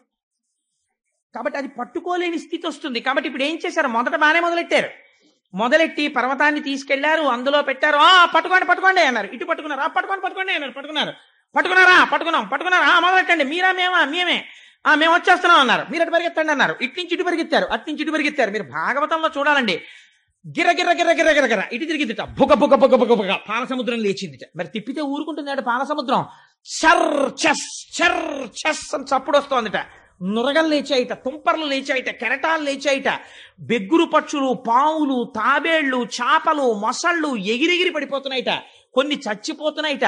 పాలసముద్రం తిరుగుతోందేమో, చప్పుడు వచ్చేస్తోంది విపరీతంగా. దానికి తోడు బలి బలి బలి బలి వీళ్ళరుపులు, ఓహోహోహో వాళ్ళరుపులు, ఓ పక్క కోలాహలం, ఓ పక్క పాలసముద్రంలో ఈ మందర పర్వతం తిరుగుతున్న చప్పుడు. ఈ చప్పుడికి ఇదేదో భలే ఉందిరా తిప్పడం అని చెప్పి ఎవడి మానానవాడి గిరగిరగిరగిరగిరగిర తిప్పేశారు. తిప్పేస్తే ఏమైంది, విడువిడుడని పని పలుకక కడుబరమున మొదలు కుదురు కలుగమి వెడగై బుడబుడ రవమున అఖిలము వడవడవన కంగ మహాద్రివనధిమునింగెం. పట్టు తప్పిపోతాను, మీరు సరిగ్గా చిలకట్లేదు, వదలండి అంటున్నాడు ఆయన. విడవకుండా తిప్పేశారు, పరిగెడితే పట్టు తప్పిపోయి మందర పర్వతం జారిపోయి అందులో పడిపోయేటప్పటికి పాము ఉండిపోయింది చేతుల్లో, పర్వతం కింద పడిపోయింది. ఇప్పుడు ఈ పాము ఎందుకు, పైగా తలలు ఎవరి వైపు ఉన్నాయి. నా వీపు మండిపోయింది, ఏమిట్రా చెప్పడం, తాకతో కరవదు, తలతో కరుస్తుంది. ఎవరు పట్టుకుని ఉన్నారు, దానవులు ఉన్నారు. ఈశ్వరుడి మాట తిరస్కరించిన వాడికి ఇలాంటి ఫలితాలు వస్తాయి, అతి తెలివితేటలకు పోయి ఆలోచిస్తే. కాబట్టి ఇప్పుడు అందరూ పావుని పక్కనెట్టేసి ఆయన ఇంకా ఊరుకున్నాడు, శ్రీమన్నారాయణుడు ఉన్నాడని. అందరూ ఆయన వంక చూస్తున్నారు ఏం చెయ్యాలని. ఆయన క్యాంప్ చేశాడు కదండి, ఆయన అలా ఉట్టినే ఊరుకునేవాడు ఆయన. ఈశ్వరానుగ్రహం అంటే ఎలా ఉంటుందో చూడండి నిజంగా. సవరనై లక్షయోజనముల వెడలుపై కడు కఠోరమైన కర్పరమును అదనైన బ్రహ్మాండమైన నాహారించు ఘనతరంబగు ముఖ గహ్వరంబు సకల చరాచర జంతు రాసుల నెల్ల మృంగిలోగును నట్టి మేటి కడుపు విశ్వంబుపై వేరు విశ్వంబుపై పడ్డ ఆగిన కదలని అట్టి కాళ్ళు వెలికి లోనికి చనుదెంచు విపుల తుండము అంబుజంబుల పోలెడు అక్షయుగము సుందరంబగు విష్ణుండు సురలతోడి కూర్మి చెలివందనొక మహా కూర్మమయ్యే. ఇక్కడే వాళ్ళతో కలిసి ఉన్నాడు. ఎవ్వరూ గమనించలేని స్థితిలో ఆది కూర్మావతారాన్ని స్వీకరించాడు. కొన్ని లక్షల యోజనముల వెడల్పైన పెద్ద డిప్ప, ఆ డిప్పతో పాలసముద్రం కిందకెళ్ళి ఇంతమంది కదలలేని మందర పర్వతాన్ని తన వీపు మీద పెట్టుకున్నాడు. పెట్టుకుని ఆ ముందుకి వచ్చి ఇలా ఇలా ఆడిస్తున్నట్ట తుండాన్ని. కళ్ళు తామర పువ్వుల్లా ఉన్నాయిట. 4 కాళ్ళు కదపకుండా అలా పట్టుకుని ఉన్నాడు పాలసముద్రం కింద. ఇప్పుడు తానే ఆధారం అయ్యాడు, మందరగిరి మళ్ళీ పడిపోకుండా, వీళ్ళు సరిగ్గా తిప్పలేకపోతున్నారని పట్టుకున్నాడు. పట్టుకుని ఆ ఆహారం అది నిజంగా తింటే ఈ బ్రహ్మాండములన్నింటినీ తిని జీర్ణం చేసుకోగలదు అంత కడుపు. ఎందుకని విశ్వం విష్ణుర్వషత్కారో భూత భవ్య భవత్ప్రభు భూతకృద్భూత భృద్భావో భూతాత్మా పూత భావన. ఇది విష్ణు సహస్రానికి దర్శనం అంటే. అటువంటి వాడై ఆదికూర్మమై పాలసముద్రము కింద పడుకున్నాడు. ఆయన వీపు మీద మందర పర్వతం మళ్ళీ లేచి నిలబడింది. మళ్ళీ ఎక్కడున్నాడు? మళ్ళీ ఒడ్డునున్నాడు. ఈశ్వరుడికి దుస్సాధ్యములు ఉండవు, అది ఈశ్వర శక్తి అన్నాడు. ఒరే అదిగో మందర పర్వతాన్ని మళ్ళీ పైకి లేచింది చూసారా, ఆదికూర్మం మీద నించుంది, కింద ఆదికూర్మం భరిస్తోంది. కాబట్టి ఇప్పుడు మీకు కంగారు లేదు, మళ్ళీ చుట్టండి వాసుకుని అన్నాడు.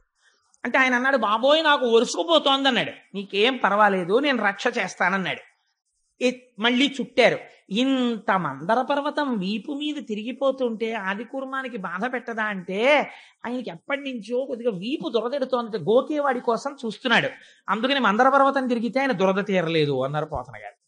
ఎంత గమ్మత్తుగా చెప్తారో చూడండి. ఆ మందర పర్వతాన్ని పెట్టి మళ్ళీ పావును చుట్టారు. మళ్ళీ వీళ్ళు తలకాయలే పట్టుకున్నారు. ఇది మూఢత్వం. తలకాయలు అట్టుకున్నారు, వాళ్ళు తోకట్టుకున్నారు.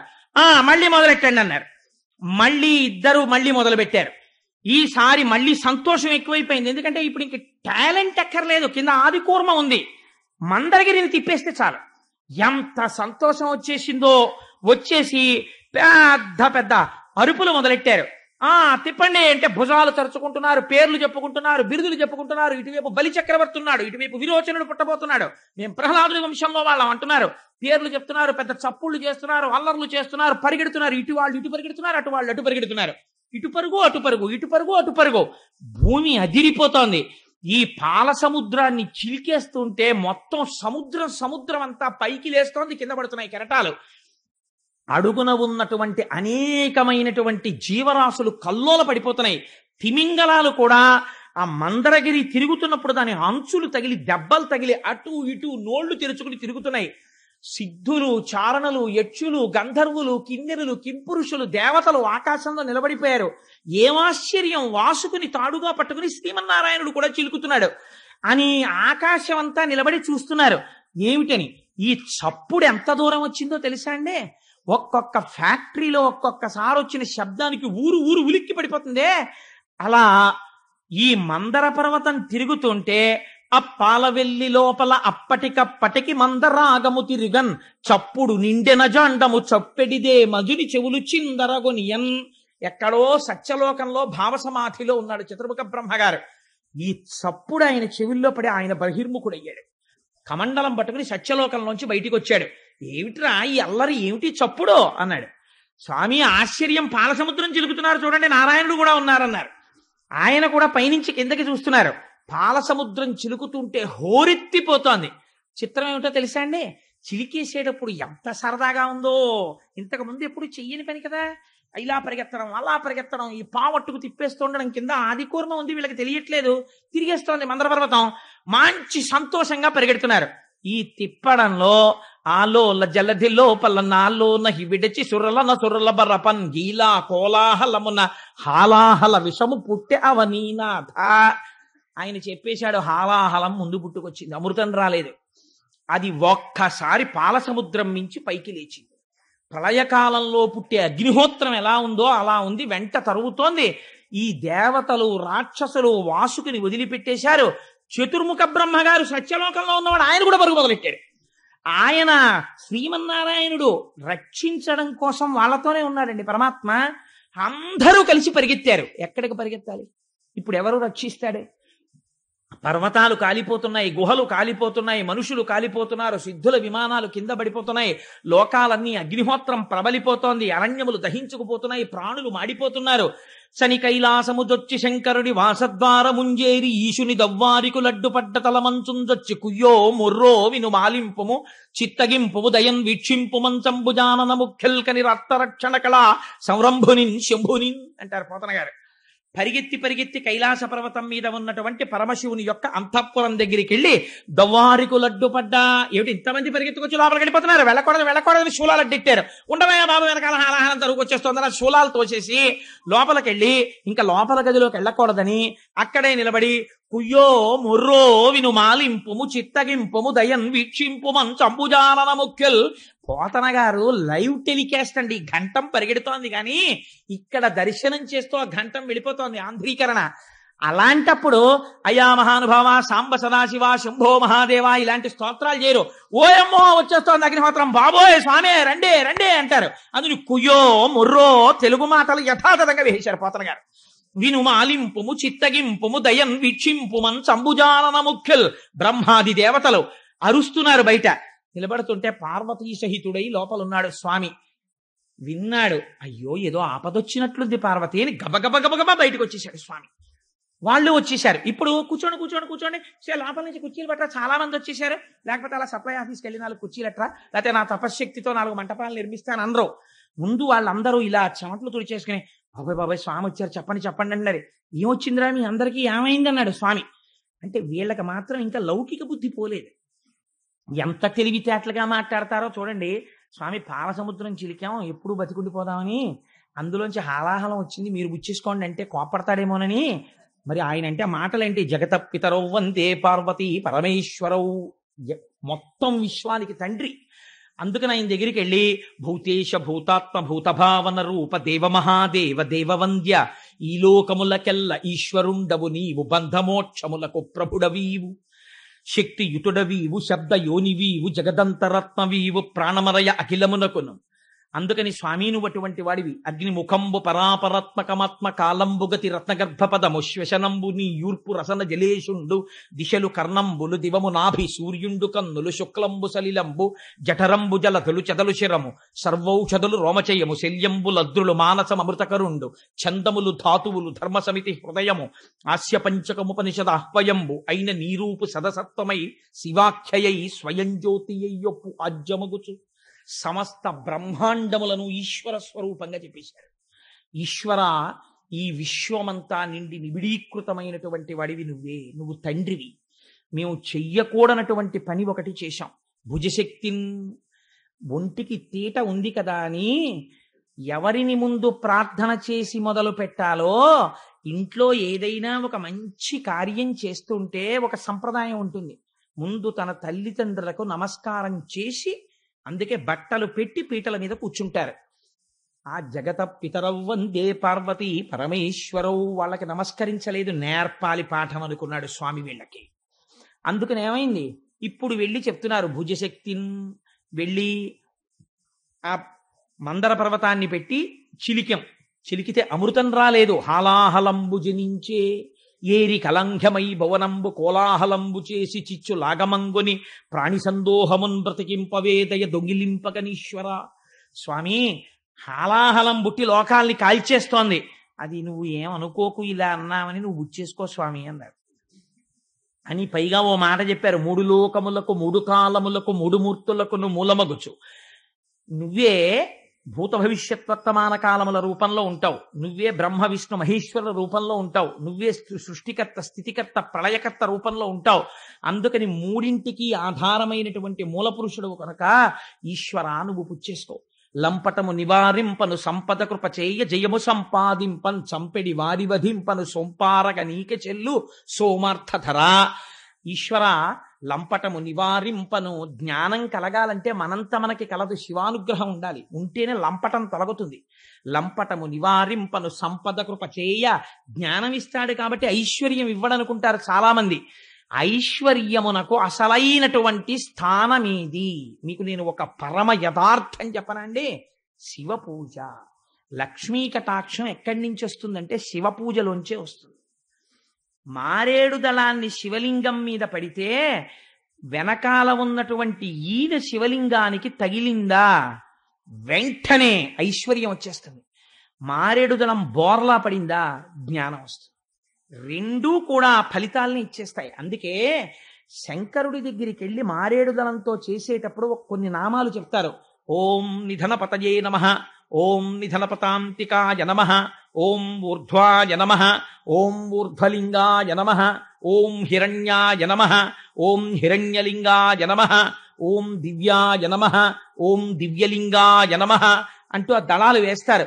త్రిదళం త్రిగుణాకారం త్రినేత్రం త్రియాయుధం త్రిజన్మ పాప సంహారం ఏకబిల్వం శివార్పణం అంటూను. అందుకని వాళ్ళిప్పుడు మారేడు దళాలతో పూజ చేసేస్తున్నారు మూడెంకి గురించి చెప్తూ. అందుకని మూడు మూర్తులకును మూడు లోకములకు మూడు కాలములకు మూలమగుచు భేదమగుచు తుదిక భేదమయ్యొప్పారు బ్రహ్మమనగ నీవే పాలనయన. నీ అనుగ్రహం లేనంత కాలం మనిషి ఎంతసేపు నేను విష్ణు భక్తుడిని శివుణ్ణి ద్వేషించడమో శివభక్తుడిని విష్ణువుని ద్వేషించడమో చేస్తాడు. ఎప్పుడు శివానుగ్రహం కలుగుతుందో అప్పుడు ఉన్నవి మూడు లేవు, ఒక్కటే ఉంది, మూడుగా కనపడుతోందని జ్ఞానం వస్తుంది.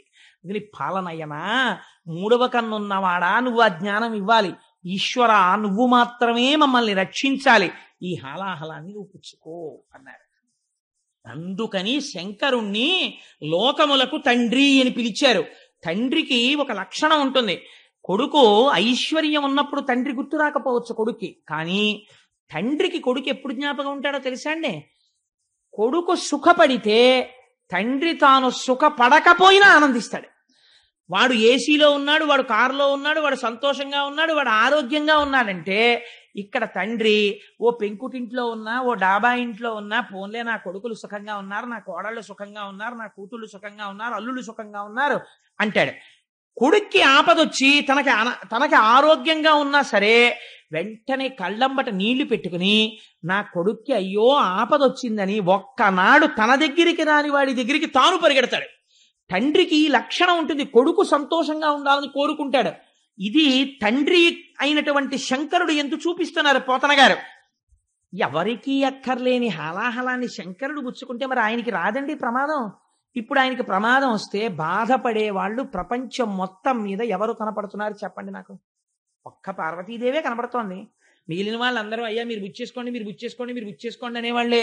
నాన్నగారు మీరు విఆర్ఎస్ పెట్టేసేయండి, నాన్నగారు మీరు ఎలాగో అలా విఆర్ఎస్ పెట్టేస్తే కొంత వస్తుంది కదా, ఆ డబ్బులు పట్టుకుని నేను అమెరికా వెళ్ళిపోతాను, అమెరికా వెళ్ళిపోయి సెటిల్ అయిపోయిన తర్వాత నెలకి 3 లక్షలు వచ్చేస్తుంది నాకు, ఒక్క 5 ఏళ్ళు చేశానా నాన్నగారండి మీకు పాలరాతి భవనం కట్టేస్తాను, 5 కార్లు కొంటానంటాడు. ఎవరు నమ్మాడు? తండ్రిని కొడుకులును కోడళ్ళు ఇలా అడుగుతుంటే అమ్మో ఈయన వృద్ధాప్యం ఎలా విడుతుందో ఏమిటో అని బెంగ పెట్టుకుని ఇది వింటూ ఉండేది భార్య ఒక్కతే. ఈ నిర్ణయం చెప్పేటప్పుడు ఆయన మాత్రం ఆవిడ దగ్గరికి వెళ్ళి ఏమే ఇలా అడుగుతున్నారు చైనా అన్న మాట అడుగుతాడు ఆవిడ్ని.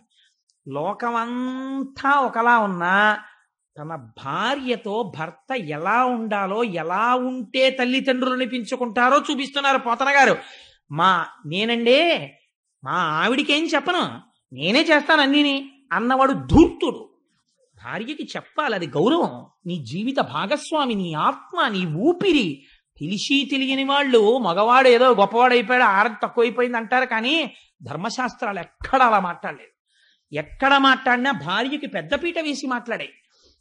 ఆయన ఎవరికి చెప్పాడో తెలుసా అండి? వీళ్ళందరూ వచ్చి ఆయన అడిగితే సరే అబ్బాయి నేను ఆలోచిస్తాను, మరి అది కొంచెం వేడిగా ఉంటుందా, తాగితే ఏమైనా ప్రమాదం వస్తే మీరు ఏమైనా చేసి పెడతారా, అప్పుడు ఇంద్రుడికి అశ్వమేధ యాగం చేసినట్టు మళ్ళీ నాకు ఏమైనా చేస్తారా, మీతో పాటు అశ్విని దేవతలు వచ్చారా, గబుక్కుని ఇమీడియట్ సర్జన్ ఉన్నాడా, ఇవన్నీ ఆయన ఏం అడగలేదు. ఆయన ఎవరితో మాట్లాడాలో తెలుసండి? పార్వతీదేవి దగ్గరికి వెళ్ళాడు. వెడితే అమ్మవారు చిరునవ్వులు చిందిస్తూ తాంబూలం వేసుకుని కూర్చుంటుంది. ఇంట్లో ఉన్నటువంటి స్త్రీ గృహిణి మధ్యాహ్నం భర్త భోజనం అయిపోయిన తర్వాత తాంబూలం వేసుకు కూర్చుంటే ఆ ఇంటికి ఐశ్వర్యం, సంతానాభివృద్ధి, మహాపతివ్రత లక్షణం. అందుకే పూర్వం అమ్మవారికి తాంబూలం పెట్టి మధ్యాహ్నం అయిన తర్వాత ఆ తాంబూలం తీసుకుని ఆడవాళ్ళు తాంబూలం వేసుకుని తాంబూల చర్వణంతో ఉండేవారు. సరే, ఇప్పుడు నేను ఆ తాంబూలం గురించి చెప్పమంటే మహా సంతోషం, అది వేరే విషయం. నేను ఇప్పుడు దాని జోలికి వెళ్ళను అనుకోండి, ఎందుకు వచ్చిన గొడవ, క్షీరసాగర మథనం చెప్పుకుంటే చాలు. అందుకని చెప్పి అమ్మవారు తాంబూలం వేసుకుని ఎంతో సంతోషంగా ఉంది. ఉంటే శంకరుడు ఆవిడ వంక చూసి అన్నాడు, కంటే జగముల దుఃఖము వింటే జల జనిత విషపు వేడిమి ప్రభువయ్యుంటకు ఆర్తుల ఆపద గెంటించుట దాన ఫలము దానం కీర్తి మృగాక్షి. ఈ ఘట్టం విన్నటువంటి వాళ్ళకి కొన్ని కోట్ల జన్మల వరకు ఐదోతనం తరిగిపోకుండా కాపాడుతుంది. తెలుసా అండి? అంత గొప్ప ఘట్టం. ఎందుకంటే అమ్మవారి మంగళసూత్రం గురించి వస్తుంది ఇప్పుడు ఈ ఘట్టంలో. అందుచేతనే ఈ ఘట్టాన్ని తేలికగా దాటకుండా పద్యాలు చెప్పే ప్రయత్నం చేస్తున్నాను. కంటే జగముల దుఃఖము వింటే జల జనిత విషపు వేడిమి. చూసావా, నీళ్లలోంచి వేడి పుట్టింది పార్వతి. పిల్లలందరూ ఏడుస్తున్నారు పాపం. ప్రభువయ్యుంటకు ఆర్తల ఆపద గెంటించుట దాన ఫలము దానం కీర్తి మృగాక్షి. ప్రభు అన్నవాడు ఏం చెయ్యాలి? బిడ్డలకి కష్టం వస్తే ఆదుకోవాలి. తండ్రిని నేనుండి ప్రయోజనం ఏమిటి? పిల్లలకు ఆపద వచ్చినప్పుడు రక్షించకపోతే. అందుకని వాళ్ళని రక్షించాలనుకుంటున్నాను పార్వతి. అంటే ఏమిటి దాని ఉద్దేశ్యం? హాలాహలం బుచ్చేసుకుంటానని. అలా అంటే ఆవిడ ఏమైనా వద్దంటుందేమోనని ఇలా నరుక్కొస్తున్నాడు పిల్లల వైపు పెట్టి. ఆవిడెవరు? ఆవిడ ఈ సమస్త బ్రహ్మాండములకు ఆ బ్రహ్మకీట జనని. మాతృత్వం భర్తృత్వాన్ని కూడా తోచేస్తుంది ఒక్కొక్కసారి. పిల్లాడు యొక్క ఆర్తితో కూడినటువంటి ఏడుపు విందనుకోండి అమ్మ, వెంటనే గబగబా వెళ్ళిపోతుంది. అందుకే ఒక నానుడు ఉంటుంది, పెళ్ళైన కొత్తల్లో ఉన్న ప్రేమ పిల్లలు పుట్టాక లేదండి మా ఆవిడకంటుంటారు. పిల్లల మీదకి వెళ్ళిపోతుందంటే ఆ తల్లితనానికి ఉన్న గొప్పతనం అది. అందుకని అమ్మతనాన్ని ఆవిడలోంచి ఉద్భుతం చేస్తున్నాడు శంకరుడు. ఎటువంటి మహాత్యాగండి నా స్వామి. అందుకని అమ్మతో అంటాడు, నువ్వు జగజ్జననివి, పిల్లలు ఏడుస్తున్నారు, తండ్రిని నేను పుచ్చుకోవద్దు పార్వతి, అందుకని పుచ్చేసుకుందాం అనుకుంటున్నాను. పుట్టింటి వైపు నుంచి నెరుక్కొచ్చాడు. హరిమది ఆనందించిన హరినాక్షి జగంబులెల్ల ఆనందించున్ హరియుడు జగములు మెచ్చక కరళము వారించుటొప్పుగా కమలదలాక్షి. నీ అన్నయ్య ఉన్నాడు కదా శ్రీ మహావిష్ణువు, నారాయణ నారాయణి. రేపు లక్ష్మీ కళ్యాణం విందురుగాని అందరూ వచ్చి ఆయన్ని దెప్పి పొడుస్తారు. నల్లగా ఉన్నాడు, పెద్ద పెళ్లి కొడుకు వచ్చాడు బొల్లిగద్దనికి. వచ్చి ఇంత గొప్పవాడిని పెద్ద వనమాల వేసుకుంటానంటాడు. లక్ష్మీదేవిని చూసేటప్పటికి ఇలా బుర్ర వచ్చేసాడు, జీలకర్ర బెల్లం పెట్టమని అన్నాడు. అప్పుడు ఆయన ఆదుకుని మాట్లాడింది ఎవరో తెలుసా అండి? రేపు ఆ ద్విపద చెప్తాను, మీరు తెల్లబోదురు కానీ వింటే నిజంగాను. ఆయన పోలికలతో ఉన్న నల్లటి పిల్ల ఎవరో తెలుసా అండి? పార్వతీదేవి. నారాయణి, మా అమ్మే, అందుకే నల్లగా ఉంటుంది పార్వతీదేవి. ఆవిడ వచ్చి నారాయణుణ్ణి ఎంత వెనకేసుకొచ్చిందో మీకేం తెలుసు, నలుపు గొప్పతనం ఎంతో అని అసలు ఆ నలుపు గురించి మాట్లాడుతుంది. నల్లగా ఉన్న వాళ్ళందరికీ అభయమే. అలాంటివి చెప్పి ఏమిటో నలుపు అంటారు, మా నలుపులో ఎంత నాణ్యం ఉందో అని చెప్పుకోవచ్చు. అంత నలుపు గురించి చెప్పింది ఆవిడ ఆ రోజున. రేపు వస్తుంది పార్వతి లక్ష్మీ కళ్యాణంలో చూద్దురు గాని. అందుకని అటువంటి తల్లి కదా ఆ నారాయణుడు. నారాయణి స్త్రీ రూపంలో ఉంటే పార్వతీదేవి, పురుష రూపంలో ఉంటే శ్రీ మహావిష్ణువు. అందుకే ఇద్దరు అలంకార ప్రియులై ఉంటారు. ఇద్దరూ ఈశ్వరుడి పక్కకే చేరిపోతారు, పరమశివుడి పక్కకి. అందుకని చిత్రం ఏమిటంటే ఈ పార్వతీదేవి వంక చూసి చెప్తున్నాడు, మీ అన్నయ్య స్థితికారుడు, లోకాలన్నింటినీ నిలబెట్టాలి. లోకాలకు ఇబ్బంది వచ్చింది, మీ అన్నయ్య కూడా వచ్చాడు. బావమరిది బతకగోరుతాడు, బావమరిది వచ్చినప్పుడు పెద్ద అతిథి. మరి నేను ఆయన్ని సంతోష పెట్టద్దు, ఇవాళ నేను ఆయనకు ఉపకారం చేయదు, మీ అన్నయ్య ఏమైనా అనుకోడు, నా వల్ల అలా అవుతుందో అంటే. అందుకని నేను చేసేస్తాను. వాళ్ళది ఎంత పవిత్రమైన అనుబంధం అండి. ఈ శివకేశవుల మధ్య భేదాలు చెప్పే వాళ్ళకి నోళ్ళు ఎలా వస్తాయో నాకు అర్థం కాదు, ఏ పురాణంలో లేనిది. అందుకని హరిమది ఆనందించిన హరినాక్షి జగంబులెల్ల ఆనందించున్ హరియును జగములు మెచ్చక గరళము వారించు టొప్పు కమలదలాక్షి. భక్షింతు హాలాహలమును రక్షింతును ప్రాణికోట్లు మధుర. నేను తినేటప్పుడు ఎలా తింటానో తెలుసా? రక్షింతు ప్రాణికోట్లను భక్షింతును హాలాహలము మధుర పలరసము క్రియన్. వీక్షింపుము నేవు నేడు అని నేను ఇప్పుడు ఒక చిన్న ద్రాక్ష పండు తినేసినట్టు తినేస్తాను పార్వతి ఈ హాలాహలాన్ని. దానివల్ల నాకేమైనా ఇబ్బంది వస్తుంది అనుకుంటున్నావేమో, ఏం భయం లేదు. నువ్వు అలా చూస్తుంది. ఎలా తింటానో తెలుసా? తినేటప్పుడు పండు నోట్లో పడేసుకుంటాను. రక్షింతు ప్రాణికోట్లను, ఈ ప్రాణికోట్లన్నింటినీ రక్షిస్తాను. ఇదొక దివ్యమైన లీల, నా లీల. ఈ లీల చూసి మనసులో అనుభవించిన వాడికి రక్షణ. అందుకని నాకు ఇప్పుడు కొత్త బిరుదునామం వస్తుంది. నువ్వేం చేస్తావో తెలుసా? హాయిగా అలా కూర్చుని వీక్షింపుము నీవు నేడు వికచాబ్జముఖి. ఇంత మాత్రం బెంగెట్టుకోక మా ఆయనకి ఏమవుతుందోనని అని చక్కగా సంతోషంగా అలా చూడు, నేను ఎలా తినేస్తానో చూద్దుగారికి అన్నాడు. అంటే ఆవిడంది, సరే మీకు ఎలా ఇష్టమైతే అలా చేయండి, భార్యలు సాధారణంగా ఓ మాట అంటుంటారు, వాళ్ళకి కొంచెం ఇష్టం లేని పని ఏమో అనుకున్న దాన్ని చేయడానికి ఈయన పెద్ద పునాది వేస్తాడు. వేసి ఈసరి ఈసరి అంటే నాకు నోటికి గబుక్కుని వచ్చేస్తుంది, ఏదో ఇలా చేస్తే మనకి చాలా మంచిది, చక్కగా ఏమిటి మనుష్యులమై పుట్టి చక్కగా మనం చేసిన తర్వాత ఓ పుణ్యకార్యం చెయ్యాలి కదా, ఏం పర్వాలేదు అంతగా అయితే వచ్చే నెల జీతంలోనో ఎక్కడో మనం దాచుకుందాం ఓ 1000 రూపాయలు, ఈ నెల ఇలా ఖర్చు పెట్టేస్తే బాగుంటుందని నేను అనుకుంటున్నాను, మళ్ళీ కాలము దేశము అన్నీ కలిసి వస్తాయా అని ఇన్ని చెప్తే ఆవిడ ఏమంటుంది, ఓహో వీడికి అటువైపు ఉంది అందుకని ఇంత ప్రణాళిక చెప్పాడు మనకు అనుకుని, మీకు ఎలా ఇష్టమైతే అలా చేయండి అంటుంది కదండి. అలాగే అంది పార్వతీదేవి, మీకు ఎలా ఇష్టమైతే అలా చేయండి అంటే కళ్ళు తిరిగి కింద పడిపోయిన వాడు పరీక్షిత్. ఏమయ్యా లోకమంతా హలాహలం పుచ్చుకోమంది, ఎంత మంచం మీదున్న మొగుడైనా పెళ్ళం ఏమంటుంది, నా పసుపు కుంకాలు నిలబడితే చాలంటుంది, కానీ ఆయనకో 4 మాత్రలు వేసి లాగే అవతల పారేద్దరు అంద కదా. అలాంటిది ఆయన థమ్సప్ పుచ్చుకుంటున్నాడా, కోకోకోలా పుచ్చుకుంటున్నాడా, హలాహలం పుచ్చుకుంటున్నాడు. ఆవిడ చూస్తే లోకములకంతటికి పెద్ద ఇల్లాలు, పెద్దింటమ్మ అని పేరు, పసుపు కుంకాలకి సంబంధించిన విషయం, భర్తని హాలాహలం పుచ్చుకోమని ఎలా ఒప్పుకుందయ్యా పార్వతీదేవి అన్నాడు. అంటే పోతన గారు, వ్యాస భగవానుడు వీళ్ళందరూ పరవశించి చెప్పుకున్న పద్యం మీకు చెప్పాను కదా. పోతన గారు ఏదైనా గొప్పది చెప్పవలసి వస్తే చిన్న పద్యంలో చెప్తారు. పోతన గారు అన్నారు, పార్వతీదేవి శంకరుణ్ణి హాలాహలం పుచ్చేసుకో అని ఎందుకు అనగలిగిందో తెలుసా?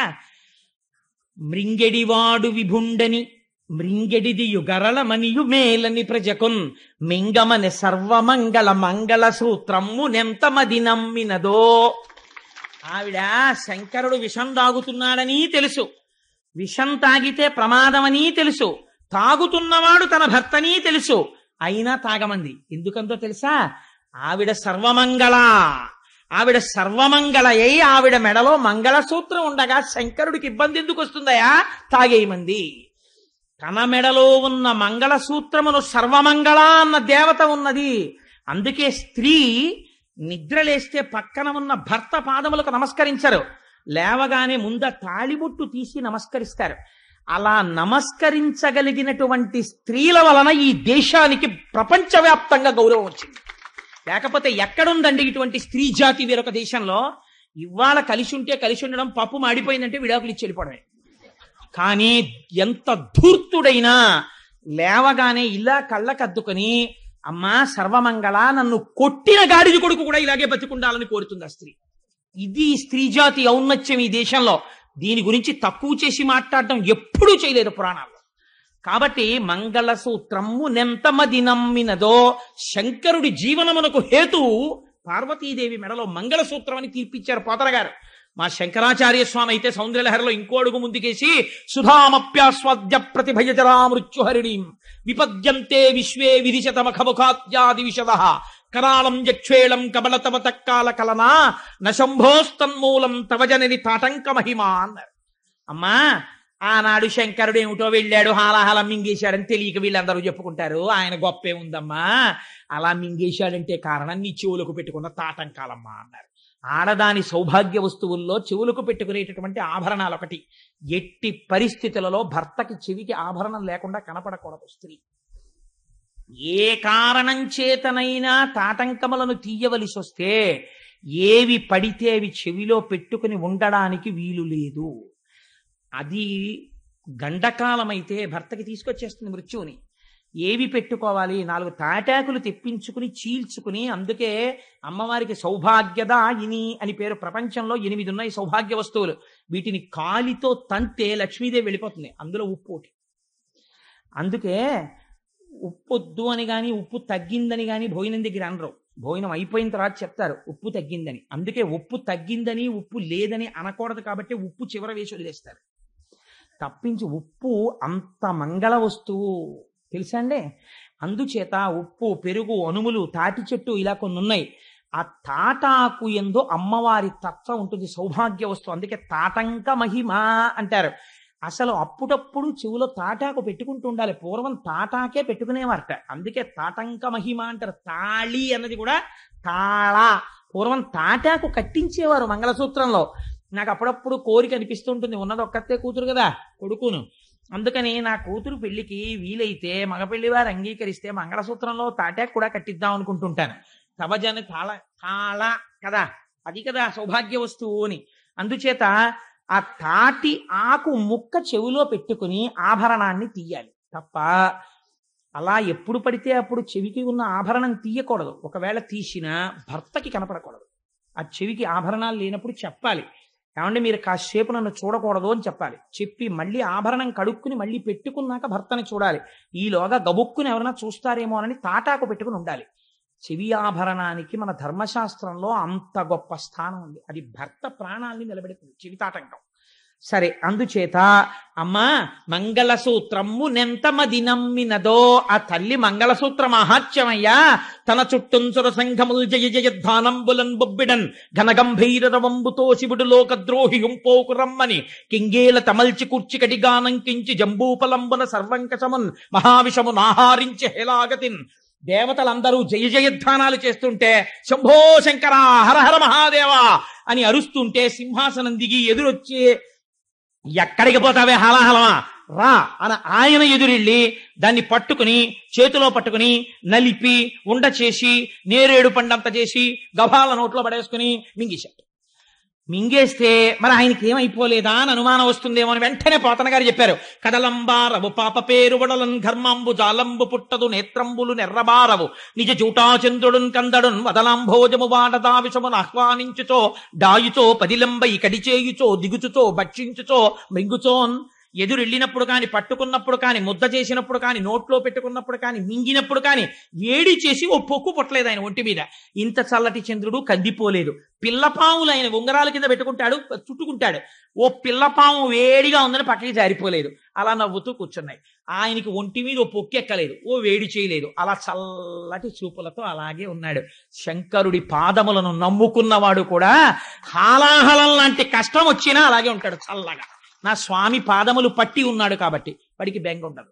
అందుచేత కానీ హరుడుగళమునందు హాలాహలము పెట్ట కప్పు కలిగి తొరని కడుపు నొప్పి అని సాధురక్షణం సజ్జనులకు నిన్న భూషణంబు కాదే భూవరేంద్ర అంటారు పోతన గారు. ఆయన నోట్లో పెట్టుకుని మింగుదాం అనుకున్నట్ట. ఇక్కడ దాకా వెళ్ళింది కంఠంలోకి. ఉదరము లోకంబులకును సదనంబగు టెరిగి చటుల విషాగ్నిన్ కుదురుకొనే కంఠబిలమున పదిలంబుగా నిలిపే సూక్ష్మఫలరసము క్రియన్. తీరా మింగేద్దాం అనుకుంటే అయ్యో కడుపు నిండా అధోలోకాలున్నాయి, పైన ఊర్ధ్వలోకాలున్నాయి.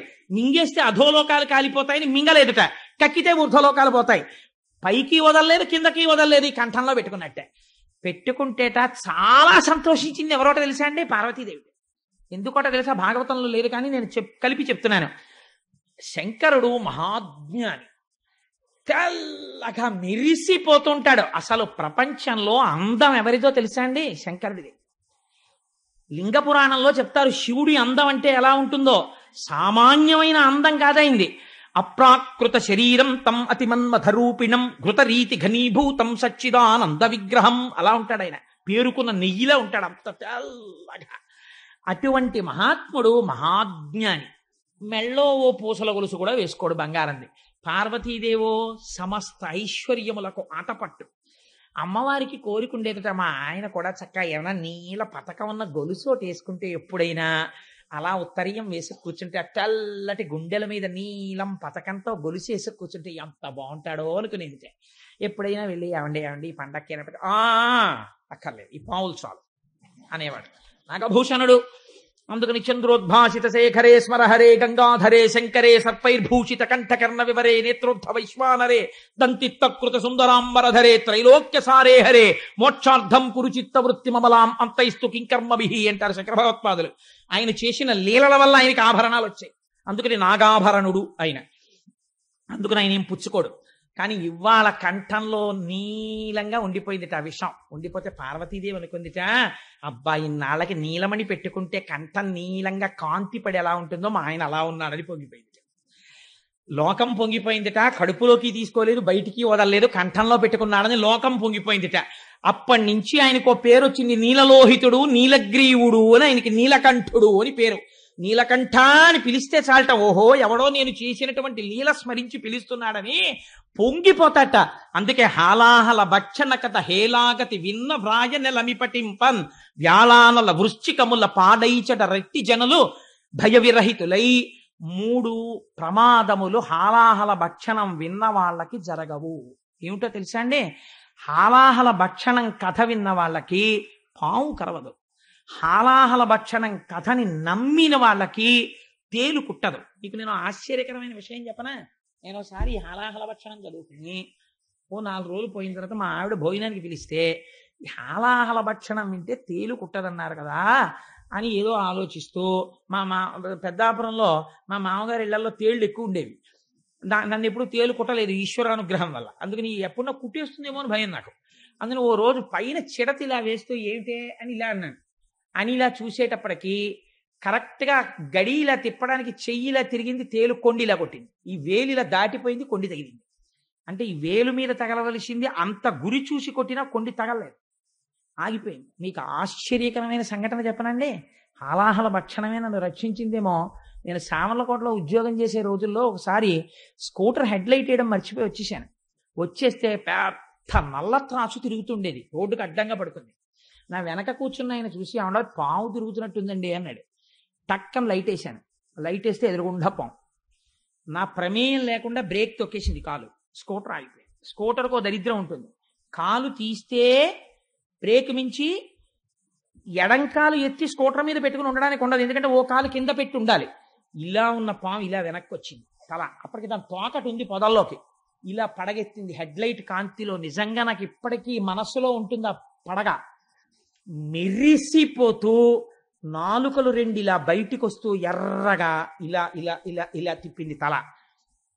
అక్కడే ఉంది నా పాదం, ఎడం పాదం కింద. అది ఆ రోజు కొట్టాలనుకుంటే ఒక్క క్షణం బండి టక్ టక్ టక్ టక్ టక్ టక్ టక్ టక్లాడుతూ చిమ్మ చీకట్లో అలా నిలబడి ఉన్నాను. వెనకాల ఆయన గుండెలు ఆగిపోయి 2 కాళ్ళు పైకెత్తేసుకుని ఆయన కూర్చున్నాడు. అది ఇలా ఇలా చూసి ఏమనుకుందో, వీడిని నేను చంపకూడదు అనుకుందో ఏమో, తలొంచుకుని మళ్ళీ ఇటు తిరిగి పొదలోకి వెళ్ళిపోయింది. అది వెళ్ళిపోవడానికి 1/2 నిమిషం టైం పట్టిందని అంత శరీరం. ఆనాడు పాము కరవకుండా నన్ను రక్షించిన వాడు నా స్వామి తప్ప ఎవరు రక్షించగలరు? ఈశ్వరుడు రక్షించాడు. ఆ పూనికతో ఆ భక్తితో చెప్పుకున్నాను తప్ప ఎప్పుడైనా పురాణం చెప్పుకుంటే నేను ఇతర కోరికలతో చెప్పుకోలేదు. అట్లాంటి సంఘటనలే నాకు భగవంతుడి పట్ల కృతజ్ఞతనిపించాయి.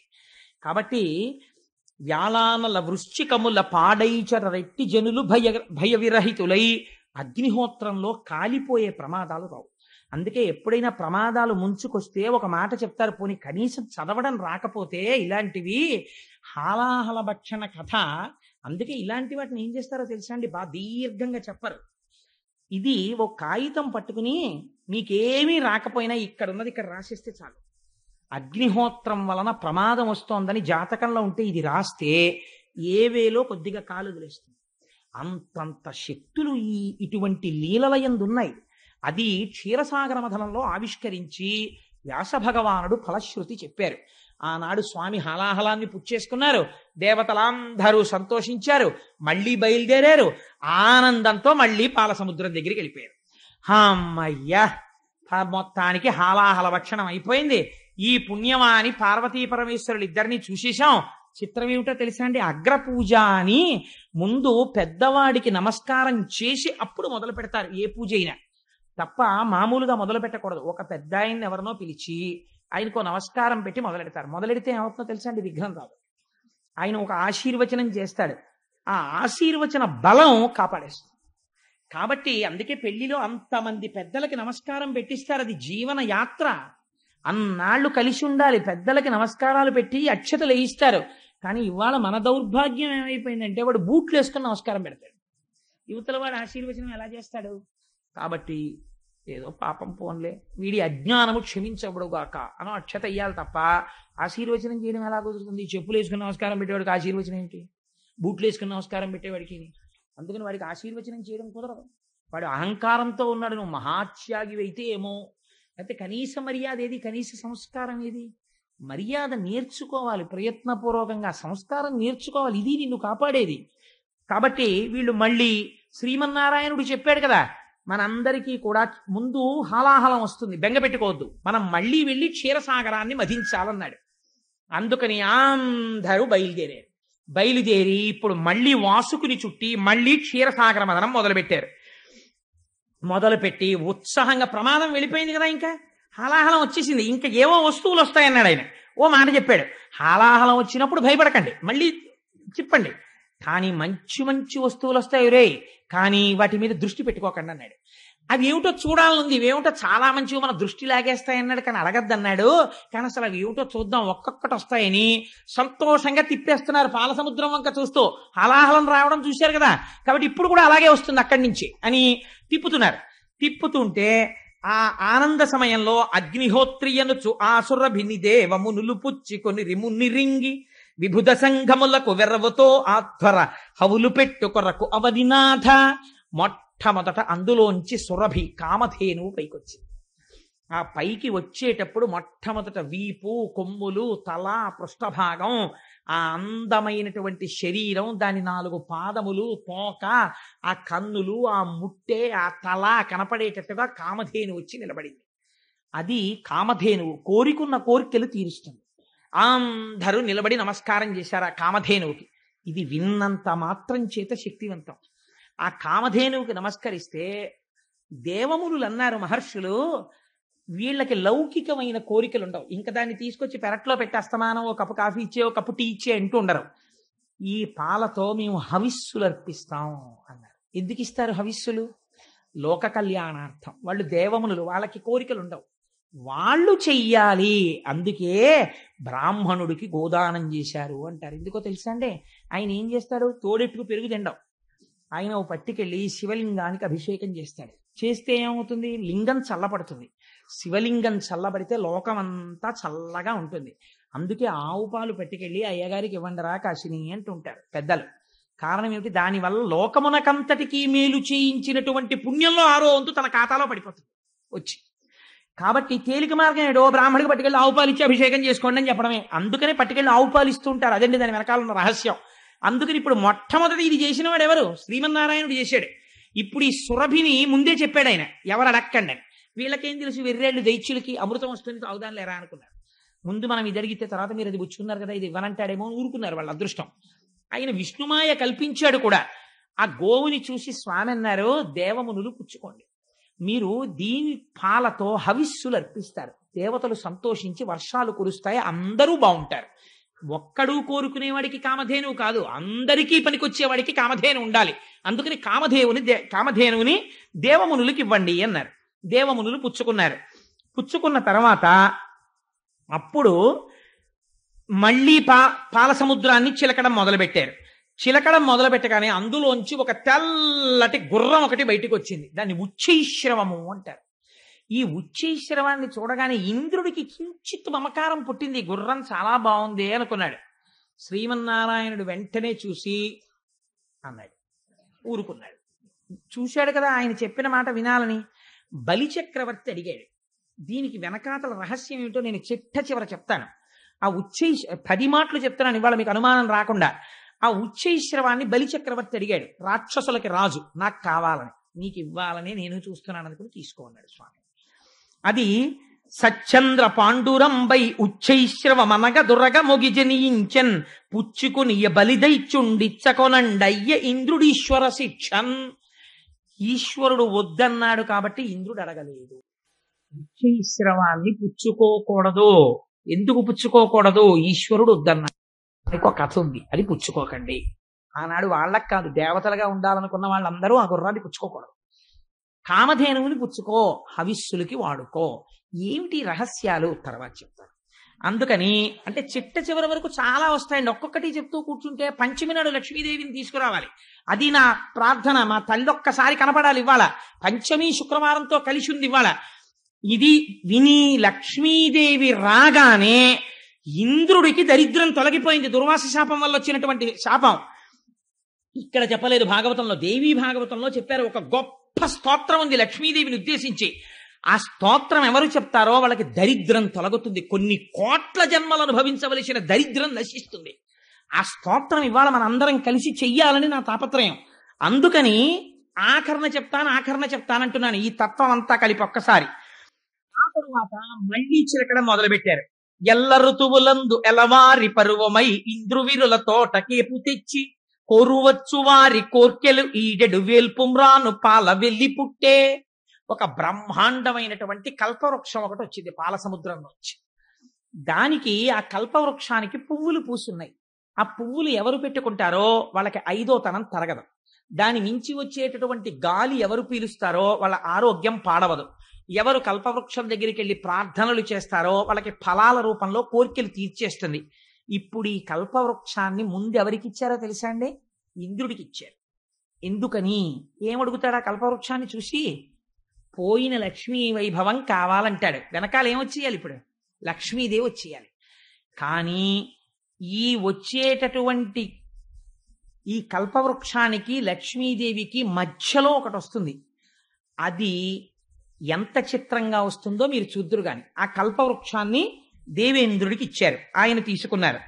తరువాత క్రొక్కారు మెరుగుమేనుల క్రిక్కిరిసిన చన్ను గవలు గ్రిక్కిన నడుముల్ పిక్కటిలి ఉన్నతు రుములు చక్కని చూపులును దివిజ సతులకు ఒప్పెన్.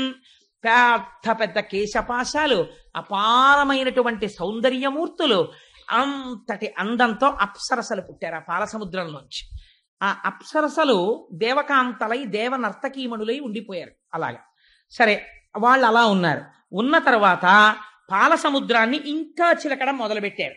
ఇప్పుడు ఇంద్రుడి దరిద్రం తీరాలి. ఇంద్రుడి దరిద్రం కాదు, లక్ష్మీదేవి యొక్క ఆవిర్భావం జరగబోతోంది.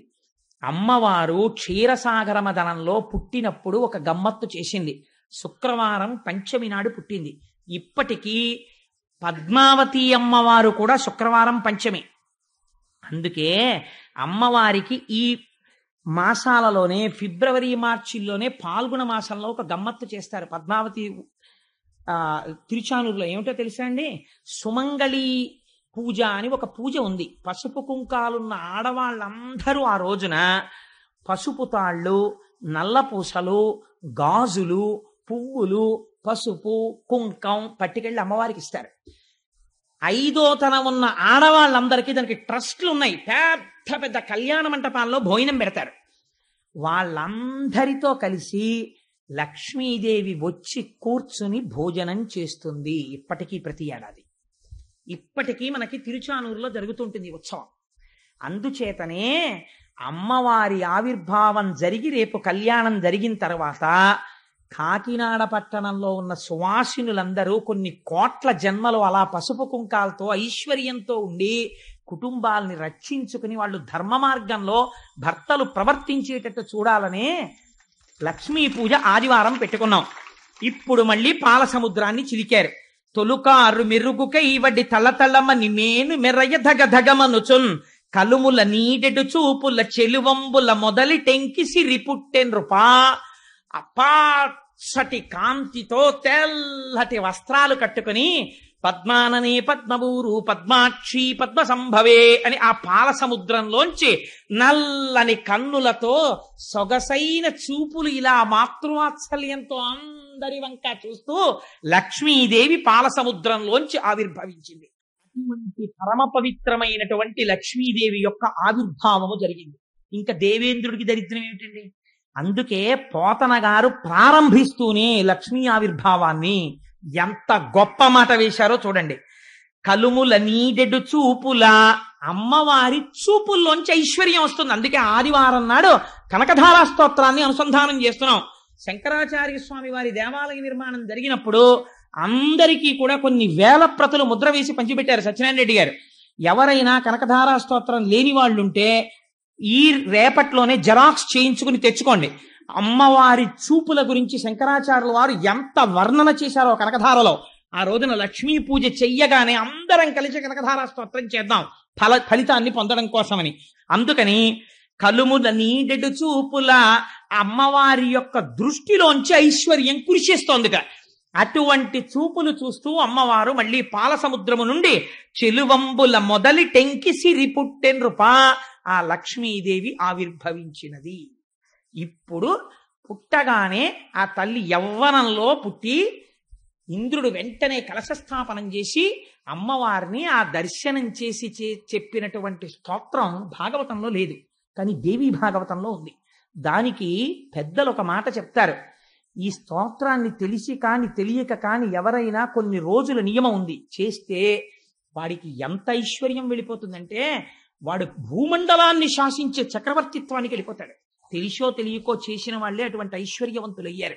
పక్కన నారాయణ భక్తితో కలిస్తే భక్తితో కూడిన ఐశ్వర్యం వస్తుంది.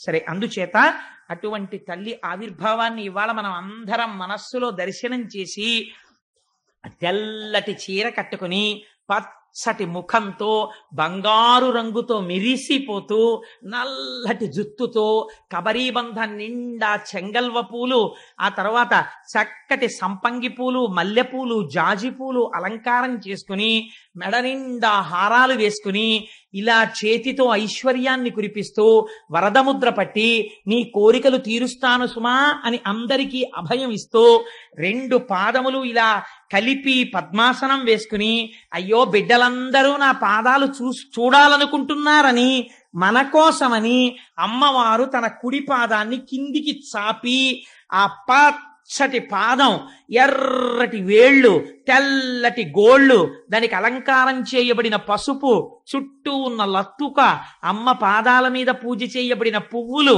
ఆ పువ్వులకి శిరస్సు వంచి ఆ పాదపద్మములకు నమస్కరిస్తూ మనం అందరం కలిసి ఒక్కసారి దేవీ భాగవతాంతర్గతమైనటువంటి ఆనాడు ఇంద్రుడు చేసినటువంటి లక్ష్మీ స్తోత్రాన్ని చెప్తాను. అందరూ కూడా పరమ భక్తి శ్రద్ధలతో నమస్కరిస్తూ లక్ష్మీదేవిని ఉద్దేశించి ఆ ప్రార్థనా శ్లోకాన్ని చెప్పండమ్మా. నమః కమలవాసిన్యై నారాయణ్యై నమో నమః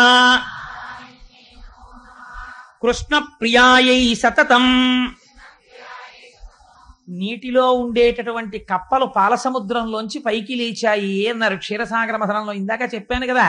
అందుకని ఇవాళ కప్ప రూపంలో వచ్చి శ్రీమన్నారాయణుడు వేదిక ముందుకొచ్చి మరీ దర్శనమిస్తున్నాడు. చూడండి, క్షీరసాగర మథనం అవగానే నాకైతే ఆయన నోరు ఇలా ఇలా ఇలా ఇలా అనడంలో ఆది కూర్మం ఆ రోజున ఇలాగే కూర్చుంది సుమా అని చెప్పడానికి వచ్చాడా అన్నట్టుగా మహానుభావుడు ఇవాళ నారాయణుడే వచ్చాడు అమ్మవారి స్తోత్రం చేసేటప్పటికీ.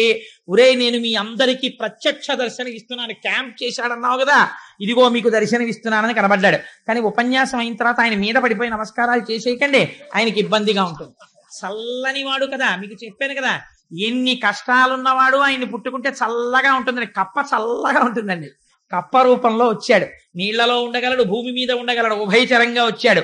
నా స్వామి దర్శనంగానే నేను భావించి నమస్కరిస్తూ నమః కమలవాసిన్యై నారాయణ్యై నమో నమః